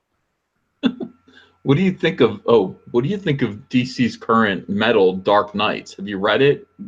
I've seen what I've seen so far. I've liked quite a bit. I thought it was actually one of the better of the event things in a long time. It was pretty impressive. So far, so good. I mean, just as that fan part of me, I enjoyed it. We've got a super chat from Burgundy Ghost. Thank you, Burgundy Ghost. And he's been waiting. I believe he's been waiting to ask you this question. He says, I was enthralled by the Marionette Man and couldn't wait to find him in each issue of Batman. Did Marionette Man inspire Midnight in Gotham After Midnight? No, that was a completely separate thing. That was inspired by Steve Niles was very taken with the Lon Chaney Sr. film that was lost, London After Midnight. And so that's what his inspiration was. The Marionette Man is a guy, like I said, he goes back. He's involved with Bruce in some way, and Batman, and he knows everything, what's going on. And clearly, look, the mystery is, if he's there where some action's happening, he knew it was happening. Did he make it happen? Did he organize it some way to drive this story to that last year? And that's what we were doing. So there's a lot of, it was, Doug always said the detective part of Batman he wanted to bring back, the Sherlock Holmes thing. So he would put clues in leading to something. And that was part of it. Nostalgia and criticism. Thank you for the super chat. Not a question, but just tell him on my behalf that I appreciate everything he is doing. I hope he puts that drawing up for auction on eBay. I was going to send it to you, Ethan. Yeah, okay. So be quiet, nostalgia and criticism. It's coming my way. I was going to say, there you go. It's part of for your show, right? Yeah. He says best live stream so far. Thank you, Mr. Jones. And that's they've a lot of these guys have watched all of them, and I do agree this was really good. Emily, thank you for the super chat. She says, can you talk about some of the BTS process for planning events like Contagion behind the scenes? I guess it's my favorite Batman event after No Man's Land. Well, I think at the time, one of the guys had read the Hot Zone book, and that was about a real description of the Marburg Ebola viruses that were getting loose. And I believe it was Jim Ballant, the artist on Catwoman, who had said, well, we should do this thing within where a disease rips through Gotham. And it really just started from there. I only did one issue of it with Poison Ivy. I was always, like I said, always kind of resistant of being involved in this. One of the few times I went along with it because I was friends with Jim and I liked the idea. And I only had to be committed one issue. So at that point, got him pretty awful on those years because I was either just doing covers and my own thing, and what they were doing in the rest of Batman universe, I was only aware of when they said you have to reference something or drop a line in it. But Doug and I only did our own books, so I was kind of on a desert island. Radraw Wheel asks, Kelley, what are your favorite movie monsters? Frankenstein. I love Karloff's Frankenstein. I love Rodan. Big Rodan fan. Creature of the Black Lagoon, obviously that's a no-brainer. I really like the Demon in Curse of the Demon. That demon gets to me. Robbie the Robot's my favorite robot. I'm sure there's a million others, but those come to mind immediately. They used that robot quite a bit. I saw him turn up in a Twilight Zone and yeah, two Twilight Zones. Yeah, I saw where they just auctioned him recently. Turner Classic Movies just auctioned him, and we should have went in together and got it. I would have loved to. I'd share him. Yeah. I'd share him with you. Yeah. Stinkfinger wants to know, does he play a musical instrument? And if so, can you two jam online sometime?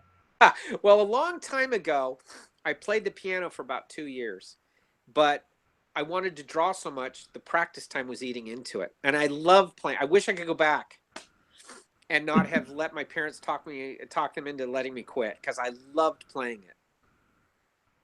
All right. What Maranya Valkonen says, trusty sidekick and I want to know, what are Kelley's preferred inking tools? I'm pretty simple. I use number 2 Winsor Newton. I use a 107, 102 Crowquill tip points, and this. And your thumbprint. Yeah, mush it all the way, spread it around. But I keep it along those lines. I don't really get too wild on it because I want a certain consistency and I want to make those things. I in fact like old brushes that I've worn out because you can get different dry brush effects. Some are great for clouds, some are great for shadows. I kind of like seeing what the ink will do on rough paper. I know a lot of guys who have went digital. A lot of guys work on and that's fine. I would be afraid to lose that physical contact where I can make something happen. I want happy accidents all the time. I'm with I'm you very there. messy. I'm very messy. Hey, Jeff Habib asks, besides Doug Mensch, who was your favorite writer to work with? Well, see, that's like, what's your favorite son? What's your favorite daughter? You can't do that. I will say favorite stories. I certainly I enjoyed very much working with Neil and very much working with Mike Baron. Baron's Dead Man was completely different in the actual scripts, so I get a lot of credit for changing him. But Mike wrote him as a very tortured character, so it worked together. I very much enjoyed working with Steve Niles. He's extremely visual. His scripts almost draw themselves. I would say that when I worked with Steve Siegel on the Crusades, it would take me. I would always, when the script would come, it would take me a day. I would know I'd have to work the next day because I would sit down and just read them. They were almost literary. You know, they were beautifully written. His characters all spoke in such different voices. So I've been very lucky that I've gotten to work with who I've gotten to work with, because Len Wein understood comics so well that it was so shorthand. It was right to the point. It was very visual and right to the point. There was no extraneous stuff. So I always look at it as, if there's a thing that I look for in a script, it's how much do I get to do that helps illuminate what they're trying to say. And if I have that, it's a terrific thing. But I'd have to say I've been pretty lucky on all my major stuff. All the writers were, well, they understood comics. They were easy. You could call them up, they'd make changes. They'd call them up, they would ask you what you want. They were very open to that, every single one of them. Nobody said, this is how it's got to be. And once you draw like I do, or you do what I do, I think they kind of come there expecting that, you know? So maybe reputation helps that, you know, to a certain extent. When people come, they will be much more open to something you do that's different. I think what's happened for me is Doug Mensch once told me, he says, well, you're always going to have to overcome people's initial shock of what you do because it's different, and it's going to set them back a little bit, and it's going to take them a while to get used to it. He says, so don't be put off by that. And I never was. I figured that's part of the territory. If you're going to make Batman's ears 1.5 longer, you're gonna you get what you get, and that's totally fair. But the best reaction I've had, it comes from editors that will initially say, I didn't like what you did. Then I looked at it again and started to like what you did. Now it's the only way I see it. And then and I've been fortunate with that. There's nothing better, Ethan, you know, than an artist or as a fan who changes their mind about you. You know, they'll say, I don't like it. Hey, I really do now. You live for that. You know, that's you thank God they took the time to look and see that you weren't just hacking it out. You were really thinking about it. Yeah. The Burgundy Ghost, thank you for another super chat.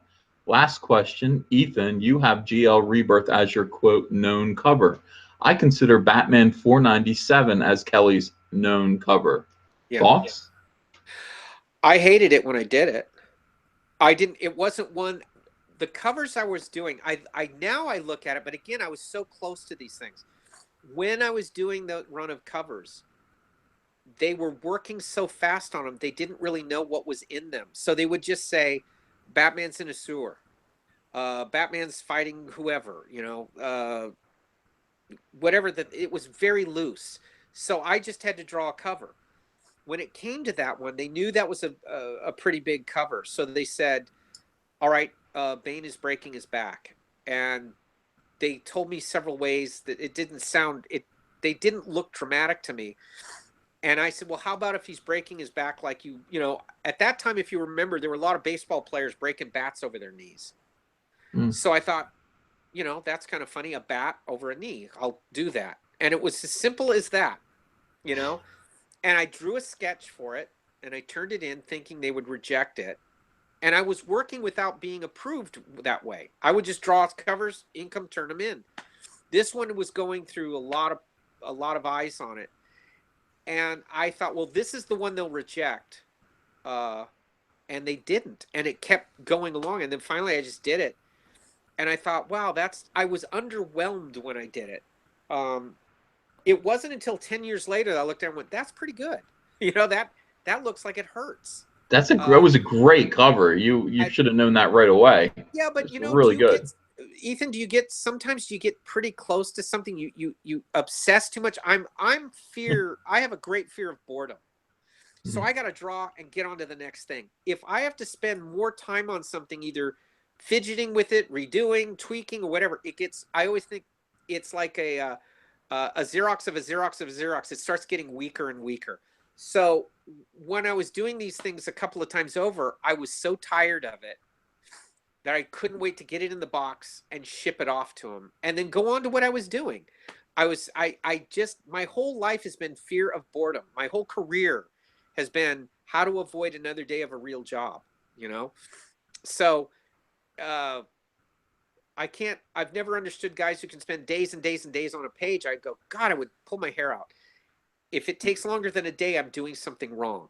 But then again, I don't get up and walk around when I'm working. When I sit down to work, it's a solid, however long, 6, 8, 9 hours on that page. It's pure focus, you know? So this is interesting. You don't have to do this if you don't want to. Walter Bonham, thanks for the super chat.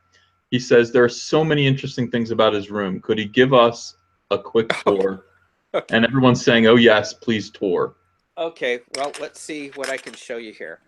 All right. Let's see if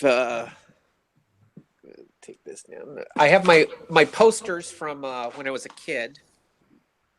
Right? Like, can you see that pretty good? Oh yeah. I had these on my wall when I was 12, 13. All these things here. Of course, Frankenstein. This old beer thing that I loved that used to be in my parents' house. I've never gotten tired of it. And then my famous ceiling of movie posters. Are those originals? Yep. I got those years ago at a, when you go to all the comic shows and stuff. In the old days, they used to sell a lot of these things. Okay. Still looking at the ceiling here. Stanley Kubrick, who always tells me to work harder. And of course, there's Frankenstein. All the toys. All these silly toys and stuff. Endless amounts of movies. VHS. Oh, I still have VHF. All my DVD. These are just like a smattering of them. All the movie soundtracks. There's Robbie going off. I still have my old records. Yeah, see? Still got the old records. Yeah, all the movies and stuff go way back here. Let's see if you can see. There we go. See, I got tons of movies. Tons of old stuff. All the toys and weird crap. You know, it's like a 12-year-old's room, actually, who has money. That's what this is. That's my room too. Yeah, my basement is like this. Yeah, lots of crap. Then my attic. See, I have the attic here. Yeah, see, Frankenstein again is in the attic. Keep lots of stuff and crap in the attic. Kind of, I don't know how exciting this is, but I got a brain. Everyone should have a brain. They're excited by it. Okay. I have no idea if this is interesting. Let's see, what else do I got here? Well, Somebody wants to know, Nostalgia and Criticism, thanks for the super chat. What is your favorite Godzilla movie? Probably Ghidorah the Three-Headed Monster, because it has Rodan, Godzilla, has the Thing in it. I love when the monsters are cursing at each other.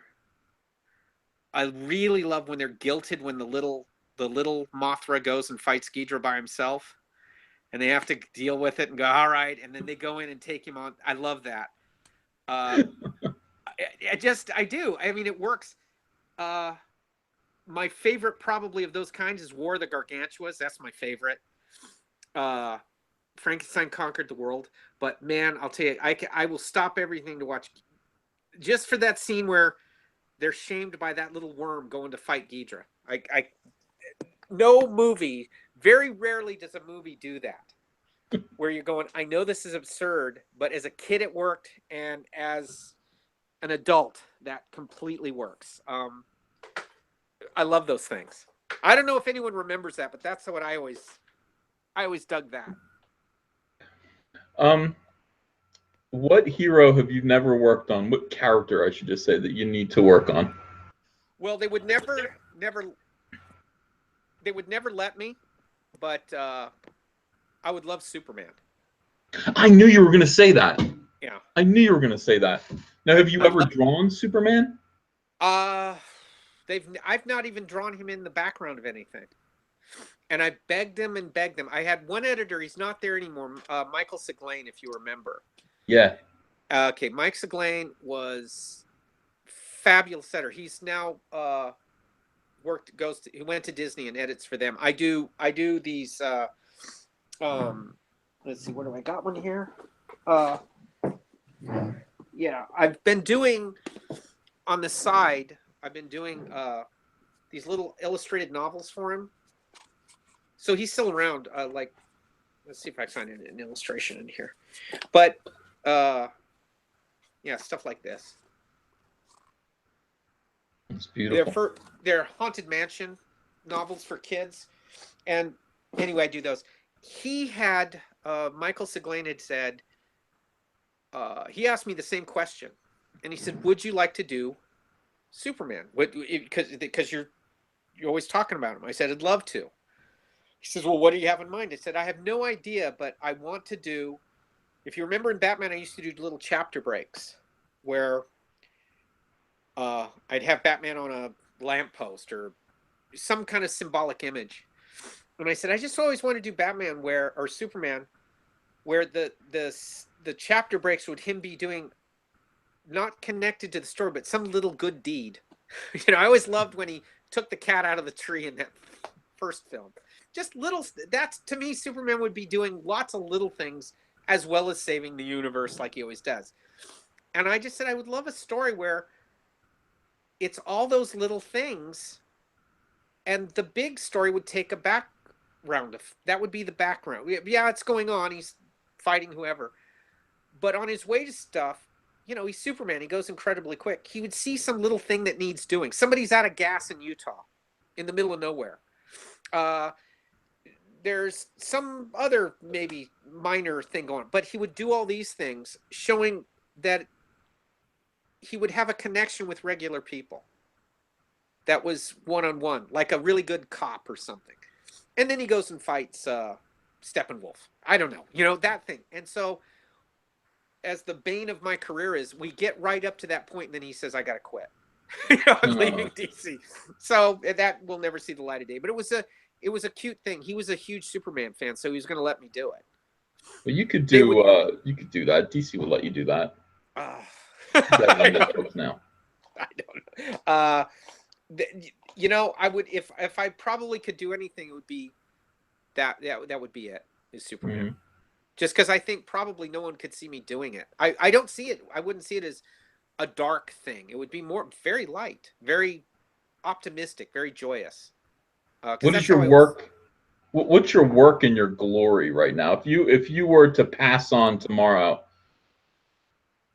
what would you want people to remember you for? in terms of comics? Just in terms of comics, I would probably say not saying it's my best work or anything like that. Probably the first Dead Man, because that was the fruition of all that stuff that was in me. And I was ready to quit comics then because it just wasn't getting out. I had a job, I could keep working. But there was something very unfulfilling when I would look at the stuff and it wasn't what was in my head. And I would look at it, and what made it worse, Ethan, was people complimenting me and say, we love what you're doing. And I was feeling more and more despair over that. It would have been better if they said, we hate what you're doing. So when they let me go do, or when I left Marvel and went to DC, I wasn't even hired to do horror. That just fell in my lap. And I say horror not because I like to draw monster stuff, but that's where a lot of emotion can come out. A lot of different kind of storytelling is required in a horror story. I always actually like to do less gore and stuff. I like to lead up to it, to have that one image. And if it takes several pages, so be it. But I love the pace and the build up and the tension, and it forces better drawing out of me. It forces more interesting thinking. What I mean by that is later on when I did Batman, there was a issue called The Ogre and the Ape. So there was just a standard shot, and Doug says this guy kills someone else by plugging in an electric socket, and it electrocutes him. And that should have been easy to do, but it bothered me that it was easy to do. So I was trying to think, what's a different angle? What's a different angle? And so it came to me out of frustration. The angle was from inside the socket as the plug's coming at it. And it would just have two slots to draw, it'd be black with the two slots. And I had to figure out how to get it to look like someone was plugging in a plug. It's a little panel. Nobody will ever remember it. I had so much joy when that came out that it worked. I think only one guy ever noticed it. But that's what I was missing before Dead Man, was those moments where you could... Marvel would have removed that back then. They'd have just said, that doesn't make sense. That's distracting. Nobody... If there's a great thing with DC then as is now, is they just let that stuff go. Okay, go. That was acceptable. So there's those moments, and Dead Man was just filled with those. And again, when I look at it, I remember that summer and fall I was left alone to do it. So it's probably a personal nostalgia. Batman the monthly was a real... Well, you've done monthly, you know what it is. The rest of the world goes away, and it's just that. It's the drawing board every day. But that was a different thing. There was probably an issue of Gotham After Midnight, the third issue with Clayface, where Steve Niles said Batman gets in a robot and fights a giant Clayface. And it's absurd. I mean, it's absurd. But I had an absolute blast, and it worked. When it was done, it was one of the better issues. Because I had to come up with a different robot. I didn't want one with arms and legs, and I didn't want one that looked Japanese. It was just, he's in a ball, and it's on a tube that leads to another little ball and rolls around. It was just very weird Batman stuff. So those are the things that I don't mean that to be purposely eccentric. It's just, there's those wonderful moments of creation where I never would have thought of doing that.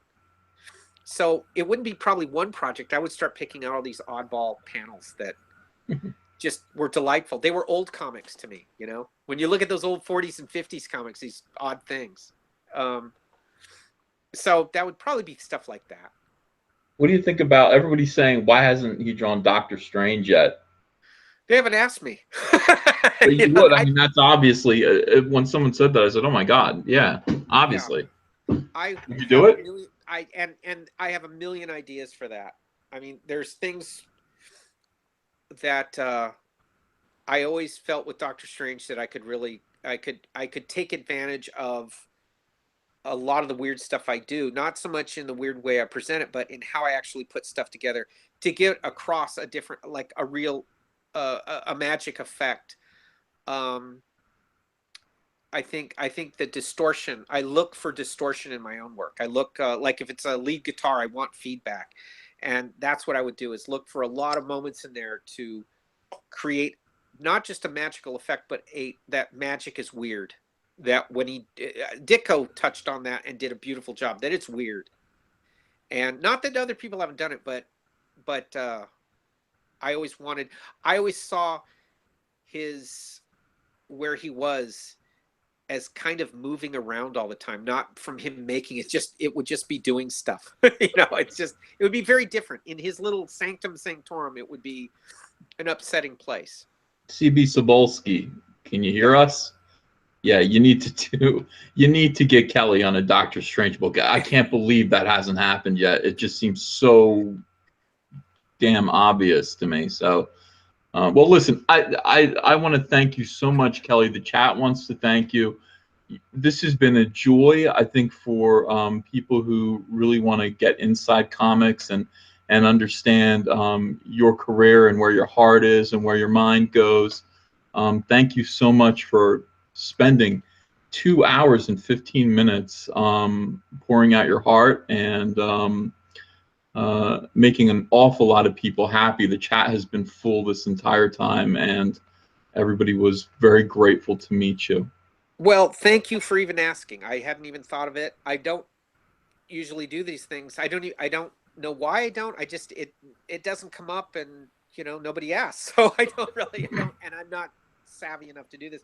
I don't know. I don't come from a place where I think people are interested in me. I'm more interested in like what you do or what other, I'm interested in that myself. So once I get over the fear of I'll bore people, then it's okay.